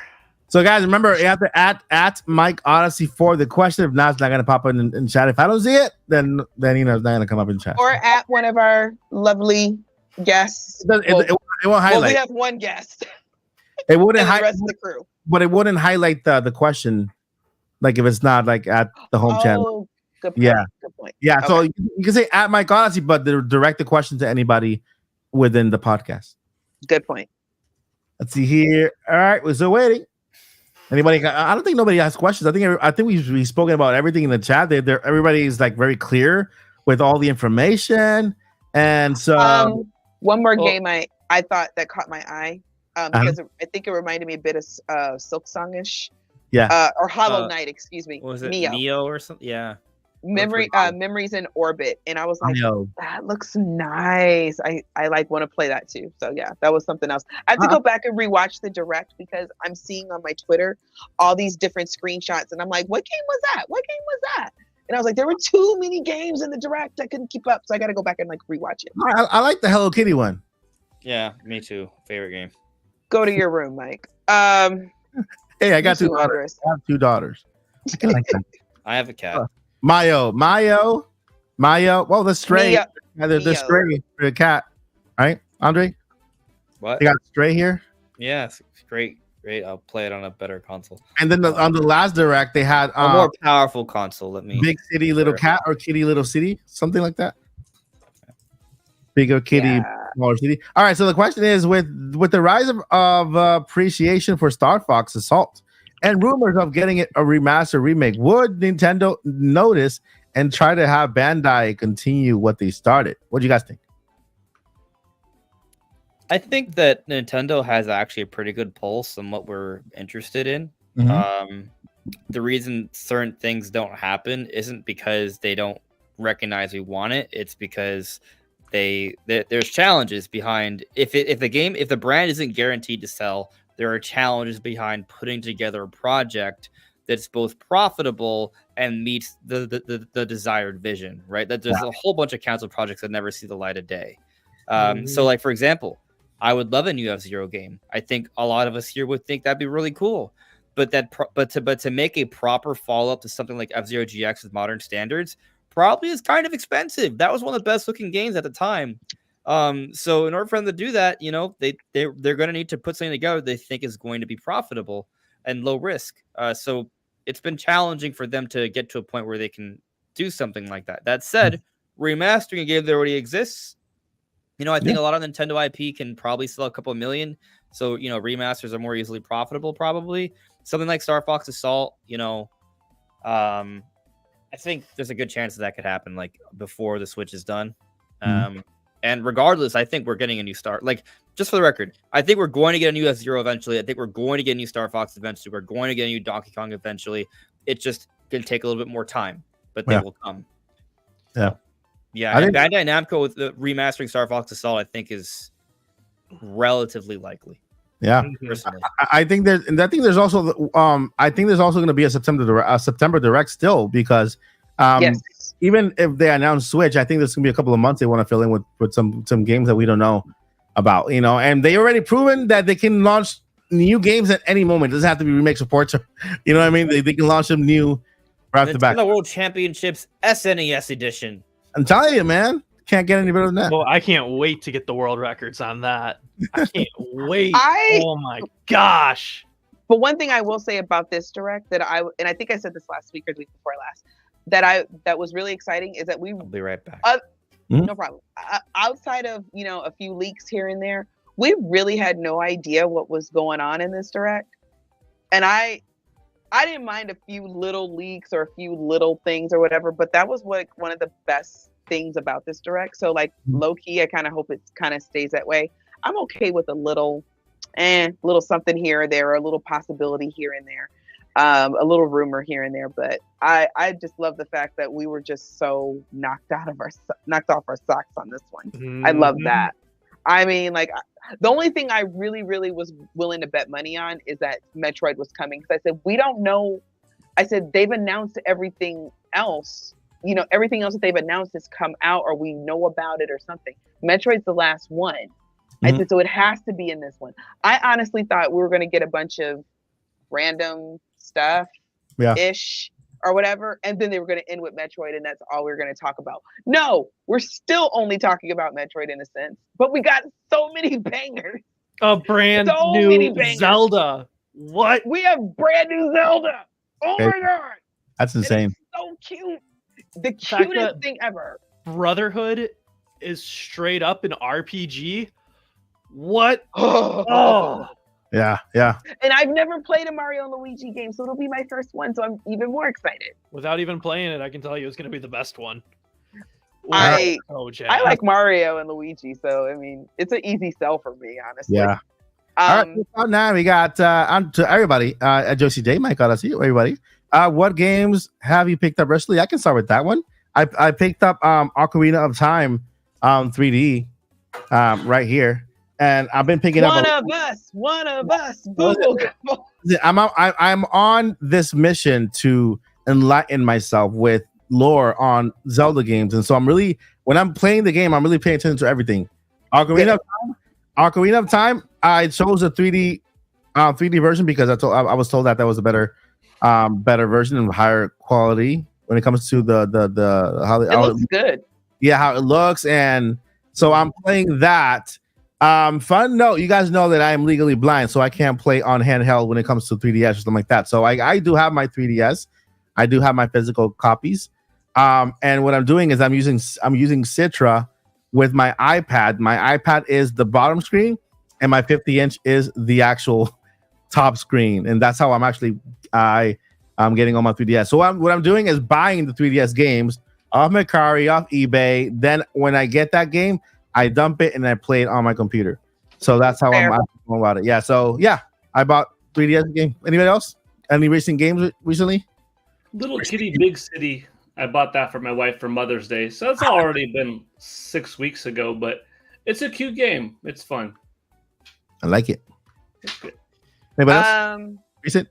I just went like ham on Amazon and I bought a bunch of games. I can't even remember all of them.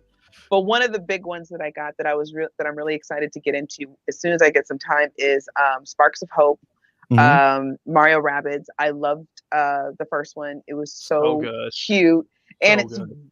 very, very good tactical kind of game. And then I then I got this a while ago, but I still haven't had a chance to play it, which is it's Cereza and the Lost Demon. Yeah. I still haven't had a chance to play that one, but I've heard nothing but good things about it. So I wish more people would give it a chance. It's not Bayonetta, but trust me, it's like so Bayonetta at the same time. Bayonetta for kids, right? Yeah, I've heard that it's not entirely PG. That's what I've heard, but I don't know yet. Okay. But she looks more adorable in that form. Yeah. It is visually it looks kitty, but when it's from Platinum and it's Bayonetta, you should play it first before you bring the kids around. All right. Andre, did you pick up any games recently? So do we count Paper Mario? Yeah, last month. It counts. Yeah. Oh yeah, I got that too. Yeah. That was the last game I purchased with real money. I did download the the NSO adult app. Oh yeah, Dark and Mature. Rock, I but love that they haven't- did its own app. PD and Turok. Yeah, That's cool Right? because they can have they can make sure that no kids get to it. So it's like its own app, so they can just release whatever they want there. That's Yeah. cool. yeah. I like Conker's that. Bad Fur Day is like totally coming now. I'm Mike, can you so change the convinced. layout because we can't see Zach? Yeah. Outside of that, I've been playing Casey, that's Metroid on Zero Mission. purpose.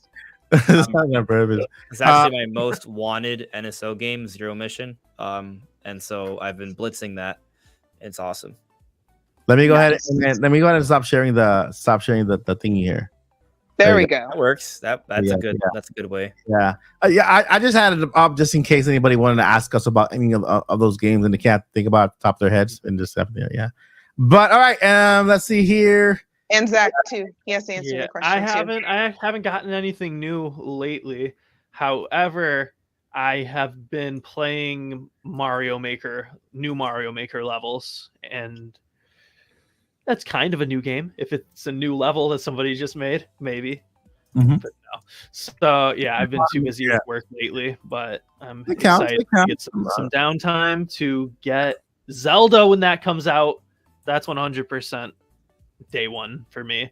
I'm not normally a day one pickup. Usually I'm like a day 3 because people already return it to GameStop by day 3, and then it's like $10 cheaper. But About $20 cheaper. You never know. By the minute, it's cheaper at the GameStop. It's like So, yeah. All right. So, I think Nintendo could have easily moved Mario Party and Zelda to make a strong Switch 2 lineup. Do y'all share the thought that this implies the lineup will be super strong? I'm gonna Yes. one question. One word answer. Yes. I think that'd be awesome. Yeah. how long ago was it was it PAX West when they did that survey with the game devs to see who was working on games for the Switch 2 already, or the Switch successor? And I it think was it was like a GameStop. stupid high number. GDC. That was at GDC in March. Oh, it was GDC. GDC. Yeah. And there's a lot. Yeah. A greater percent now than there was when Nintendo Switch was at a comparable point of not coming out for a while, and Yeah.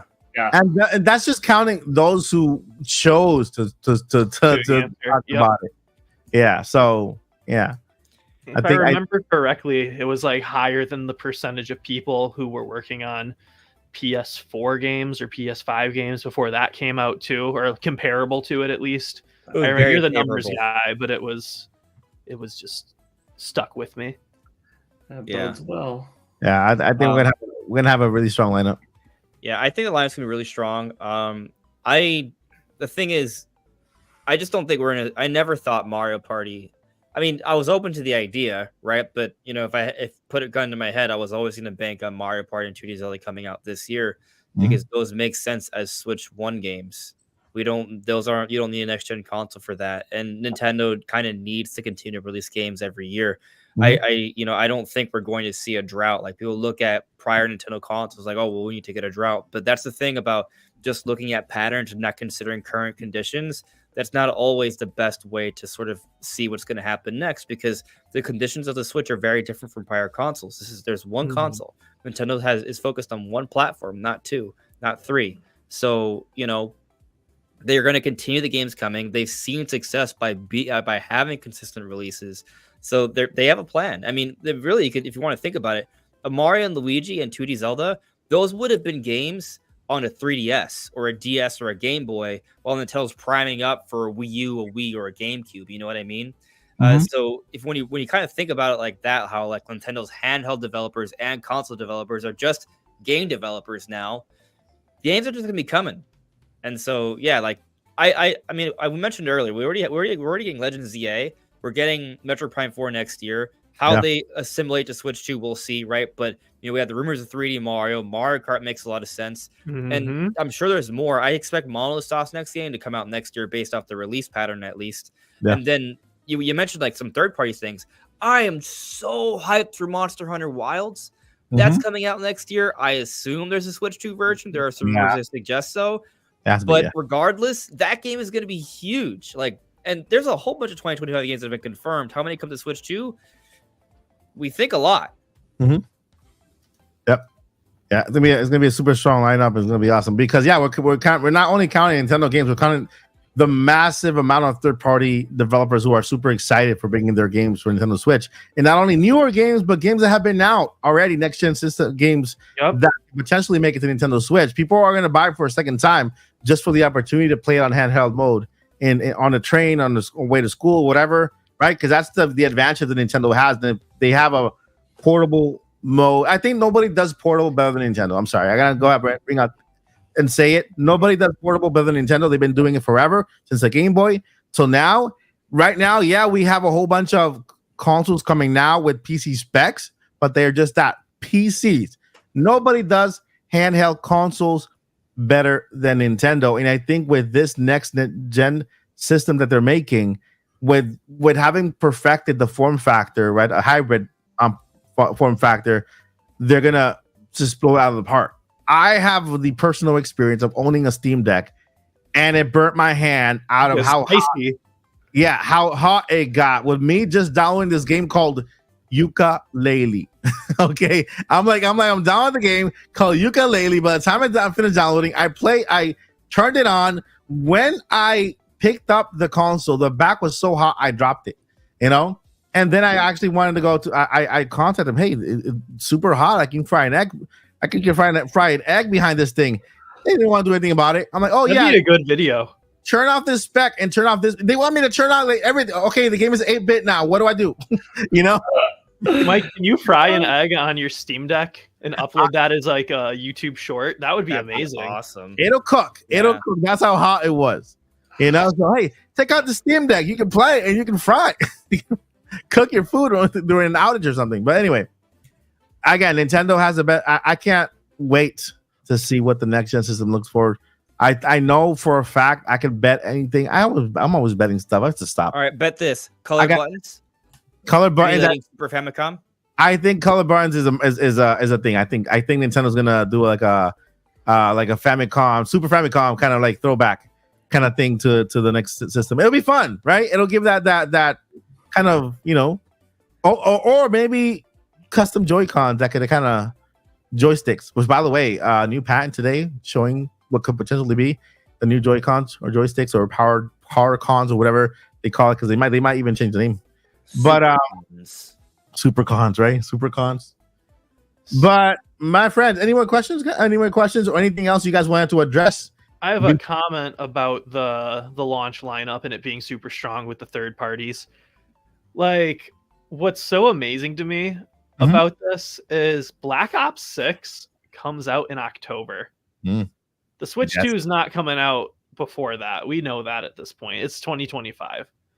And so, like, Call of Duty can be a launch title for the new Switch. It's gonna be. That right there. Like, again, I haven't really liked the new Call of Duties for a while. Warzone was fine, but it was free, so like, that was its own thing. But there is just kind of like a status thing to it. You know what I mean? When you're the only console that's not getting these games because you can't, it's just like, oh, like, people are saying the whole point of a machine is, can it play games? But like, apparently it can't play all of them if it's not getting them when the others are. Yeah. And so just the idea that like the Switch is like, or the Switch successor, it's like stepping into the limelight, and it's like truly a current system. I agree what you're saying, but I have to disagree also. Nintendo doesn't need Call of Duty. Call of Duty is Nintendo.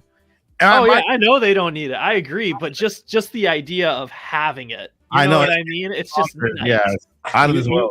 You don't want to be without Grand Theft Auto 6. You know, you don't.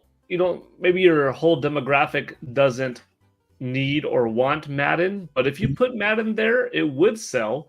Yeah. And the more of those games that you do have on Nintendo, the less reason there is to buy another system, because Nintendo has the most exclusive IP. And then if you're also satisfying the majority of the third parties, Mhm. why buy another system anymore? Because then it's like, unless if you're really a fan of Halo, Gears of War, God of War, Horizon, like I love Horizon. then, I played- there are fewer and fewer reasons to get it or to wait longer. I mean, I own all three.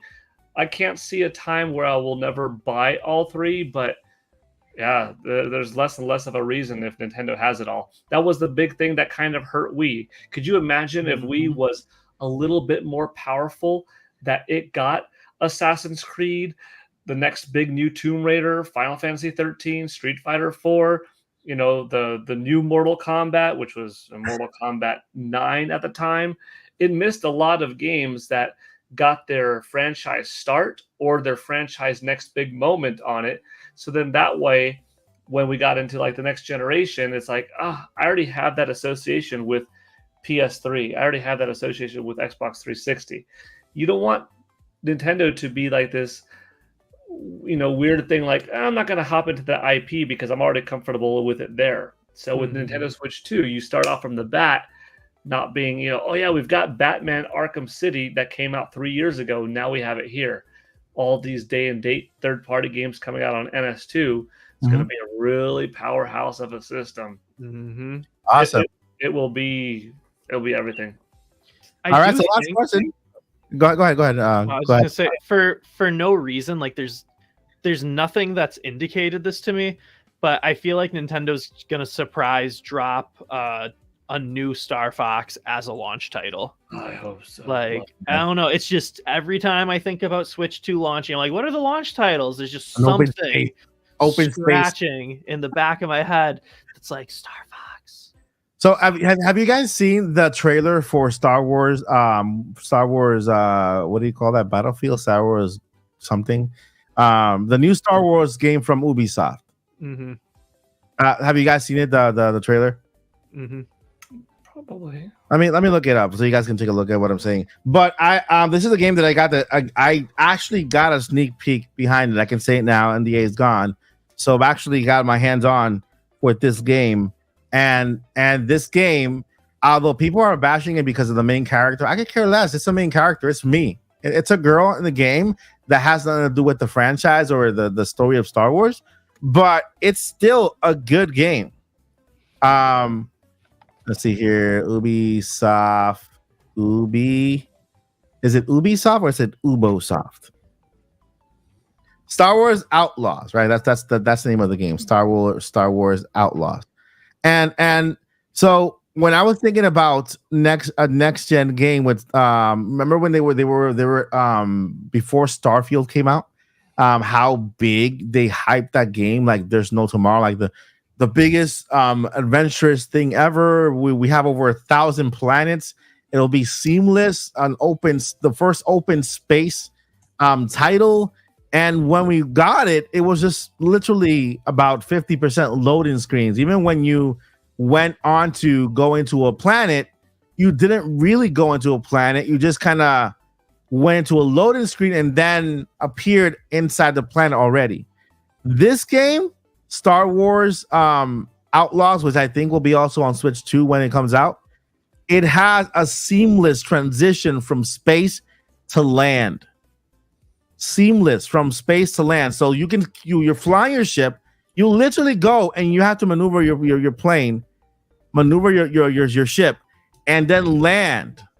You see the clouds, you see the fire because of the atmosphere and everything, and you maneuver and then you actually land on the planet, right? So that's what I'm picturing when I see a star. This is too ambitious. A star. I was gonna say Firefox again. A Star Fox, not the browser, the fox. Okay, I picture a Star Fox like that, like a big space adventure where you can actually just land on planets and just, at least give us a planet where the story takes place, but you mostly have some fights happening in space, some fights happening on land, right? Mhm. And something in that sort. But Yeah, I'll take that a step further, and I don't necessarily expect this, but I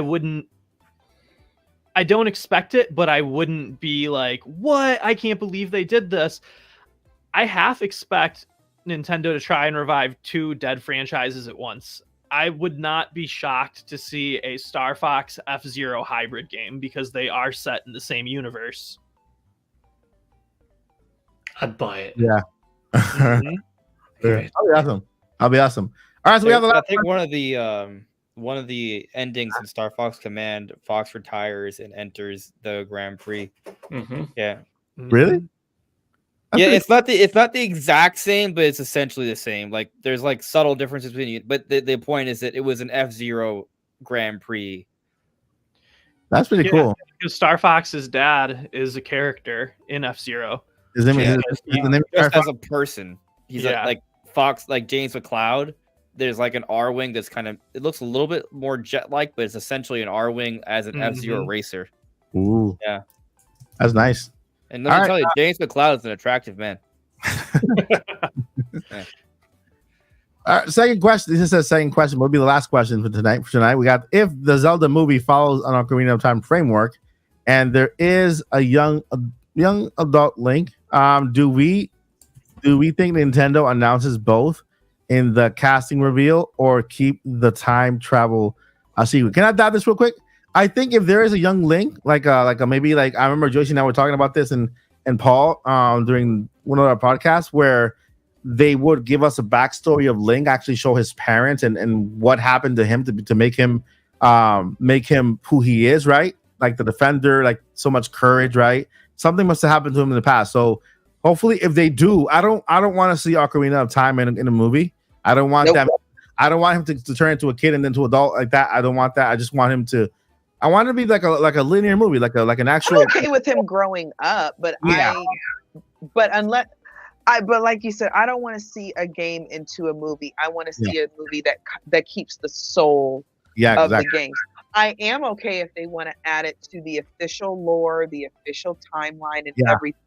And because you can do that for us as fans, Mhm. but the newcomers who don't care about the games, they just like the movie.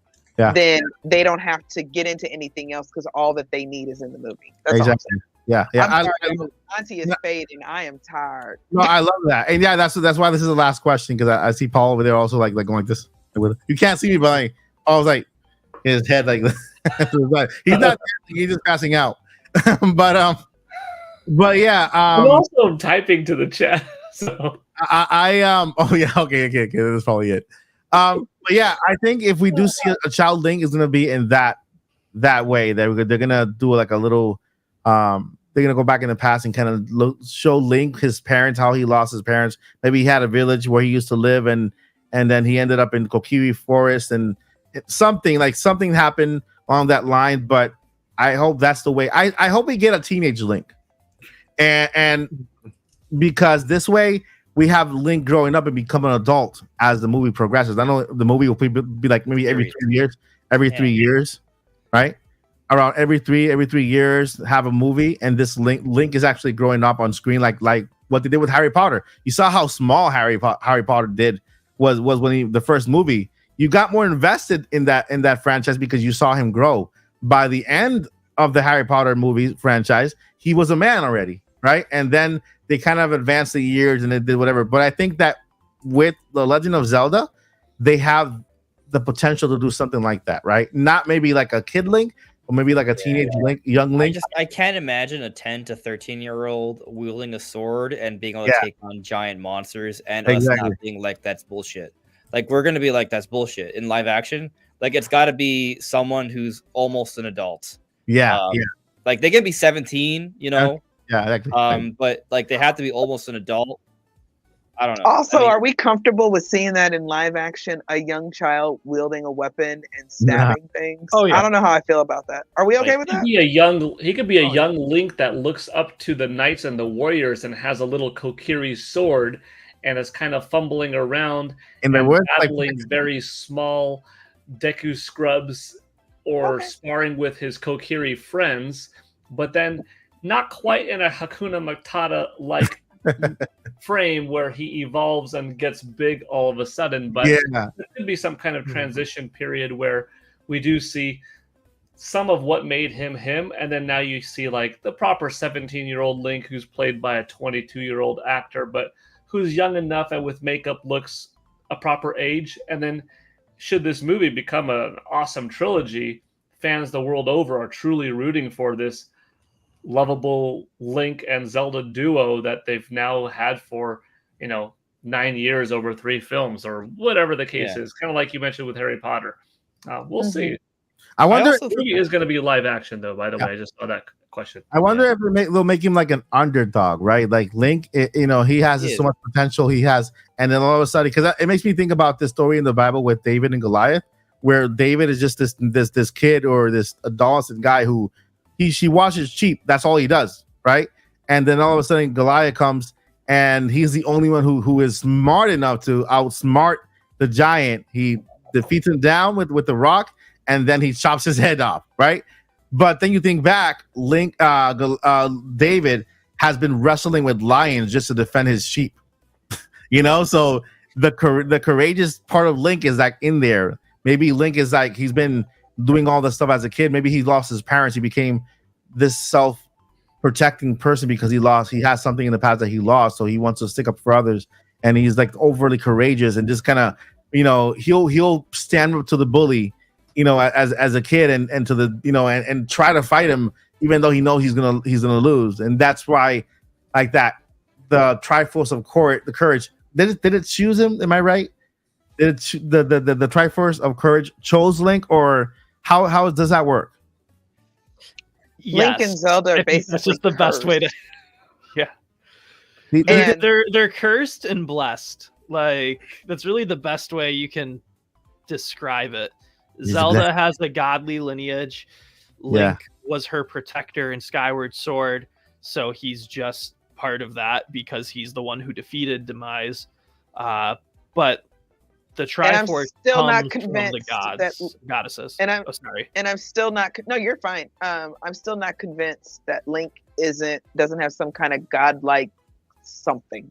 Yeah, and look, Camilla, And I want to He see a can game eat like rocks. He can eat rocks.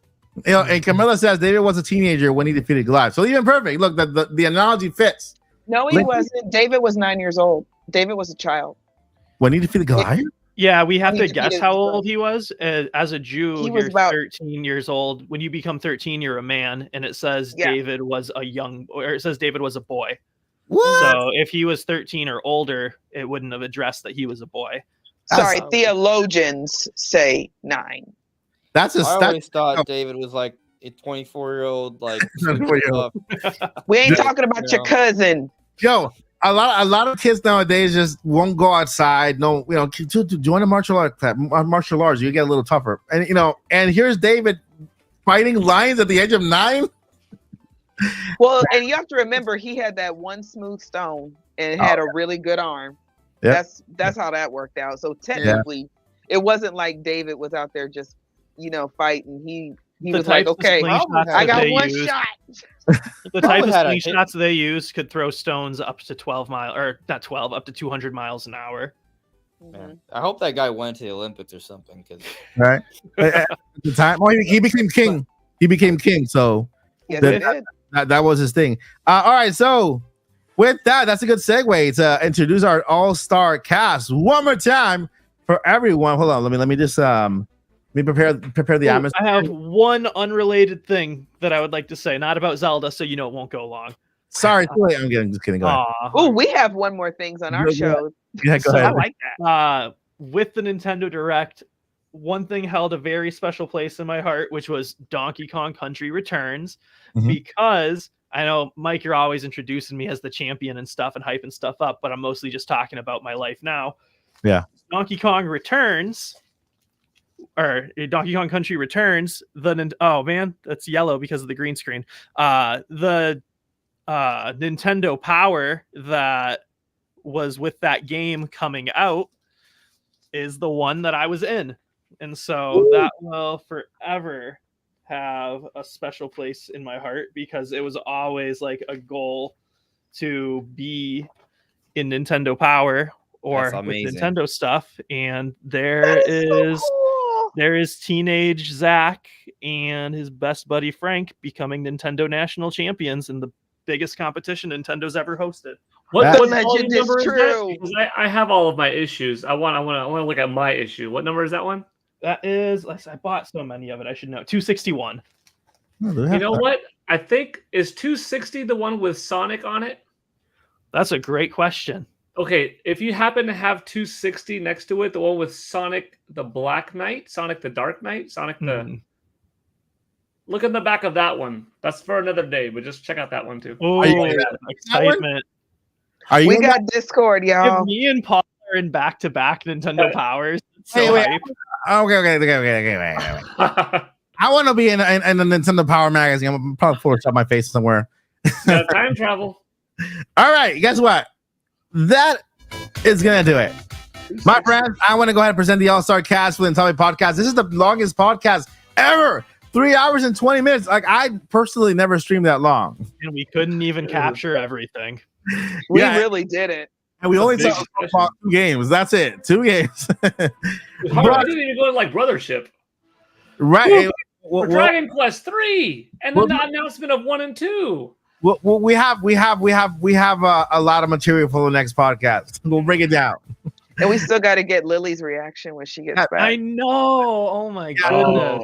All right. So next Friday we'll get part two of the Nintendo Direct hype train.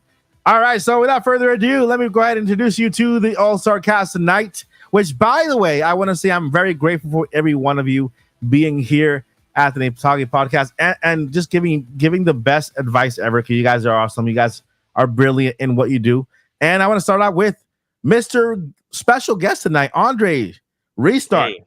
Andre, where can we find you? What do you have going on today? Oh, this week. You can find me at Andre's Restart. That's my name on YouTube. And Twitter. And Twitter. That exists there as well. Make videos every day. I'm working on a Metroid Prime 4 Beyond graphics comparison to Prime Remastered. And if there's Nintendo news, I'll probably be talking about the fall of the leakers. There will be more 2D Zelda theories, more Metroid Prime 4 theories, and Switch 2 theories, and yep, it's all coming. So all right, yeah. So you can find Andres and Andres Restart. Also, the link is down below in the description. It's an app, so it takes you directly to his channel. Go ahead. I'm pretty sure you subscribe because we have like a lot of the same audience. But if you're not, you're missing out. Go ahead and check out his content. He has amazing content, and of course, those breakdowns and theories, man, they'll blow you away. So you get a snack, sit back, relax, and just listen to Andres when he says, and that's what we're going to talk about today. All right, moving over to Zach Hendricks. Zach, the champ. Hendricks, what do you have going on? What up, everybody? You can find me every Friday here on the Nintopics podcast. Also, I make content over at Zach Hendricks Voiceover, Zach Hendricks Media. That basically, no matter which one I use, the other one's the URL and one of them's the title. So I'll come up no matter what if you search Zach Hendricks Voiceover or Zach Hendricks Media, except for on Twitter where I am Young Calf Zach. All right. Thank you, Zach, for being here, man. I know you have a very big, busy schedule. The guy is doing things, getting scripts bought and movies made and stuff like that. So we can't wait to see his future, because he's not going to be here so long. The guy's going to Hollywood and just making big things out of himself. So hopefully he'll talk about the project he's doing voiceover with that he can't talk about yet, but hopefully we'll learn more about that too. Mm-hmm. So keep a look on Zach Attack the Champ Hendricks. Moving over to DJ Joycey. What's up, DJ Joycey? Hyrule's correspondent. Live from Hyrule. I'm half asleep. Follow me on Twixie, Twitter, and over there at DJ Joycey. I am just a crazy old lady who loves video games, and of course, you can catch me here on the Topics podcast every single Friday. Nice. And then moving over to, I think he made it home. He's back in California where he lives, in Los Angeles. Superstar karate action star Paul Gill Network And Bodyguard. The new star of the new upcoming live action movie of Street Fighter, playing I think is Real's brother or Real himself. Who knows? Paul Hendricks. I think he was the double for Chuck Norris at one point. One of those two. Yes. Wait, or is Chuck Norris your double? Yeah, I think so. I think We'll discuss that next week. Yeah. I met Chuck Norris once. It was very nice. He trained in the facility where I now teach. Nice. It's pretty cool. Well, one of them. He was all over the world, but we know he's just it's Chuck Norris in disguise. He just changed his name to Paul Gill Network. On YouTube, I'm at Paul Gill Network. Do some unboxing videos, reaction videos. Sometimes dive into sales talk and analysis of upcoming games and fun pitch ideas and stuff like that.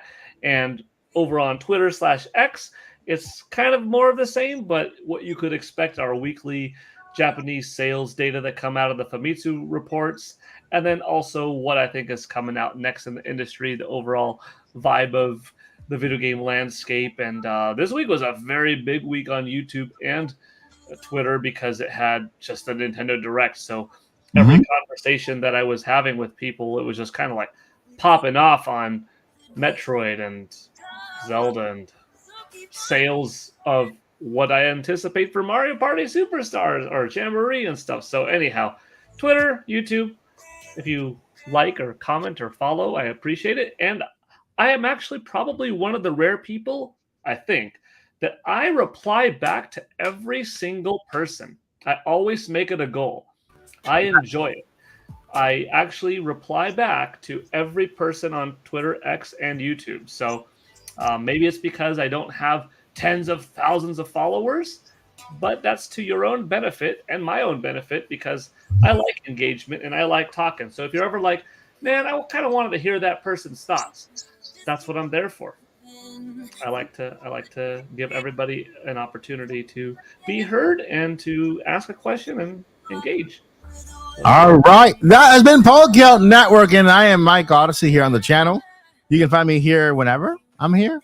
And of course, here every Friday at the Topic Podcast. I am working on the brand new Mike Odyssey show. I have camera issues, so I'm in the middle of getting a camera. I'll let you know. So far, show is still on for Monday, but if not, I'll let you know beforehand, whatever happens. But then we have this September, the event of events, Indie Mania. It's coming this September. We are on the way, only 8 days out. 8 days out. And closing registration, and we have a show, my friends. Over 100 games with over 60 developers from all sizes, from the big leads to the ones starting out. It's going to be an amazing show. And last but not least, I want to present one of the best cast members in this podcast. That is the chat, guys. You have been more than amazing. Thank you for being here today. Our top viewership went over to 289 viewers across platforms. So thank you so much for being here. You could have been anywhere during a Friday night, but you chose to be here with us, spending some time talking games and just having a great time. Never a better way to spend your weekend and to end the week than at the Topic Podcast. Thank you guys so much for watching. You guys are amazing. But before we let you go, we got two things we got to let you know. Just two. Number one, what is it, Andre? Journey on. That's number two, dude. That's number two. How can you journey on if you have given up already? Number one. Never give up. Never give up. Don't do that because we need you. We need you, man. You listen. You might be just one step away from really reaching your goal. So if you give up today, you never know what tomorrow brings, right? And if just do it, right? And number two, because I know that Paul and Joyce, you have to go to the bathroom really quick. Journey on. Journey on. All right. Bye, guys. Good night, Good guys. night, everybody. Let me wait. Hold on. Give me a Now the minute. question remains: will we end the podcast smoothly, Can or I will we find, continue? Magic Okay. 8 Ball says no. can I find the end screen? Because it's like it's somewhere up there. Almost there, guys. I see it. Is that it? Up.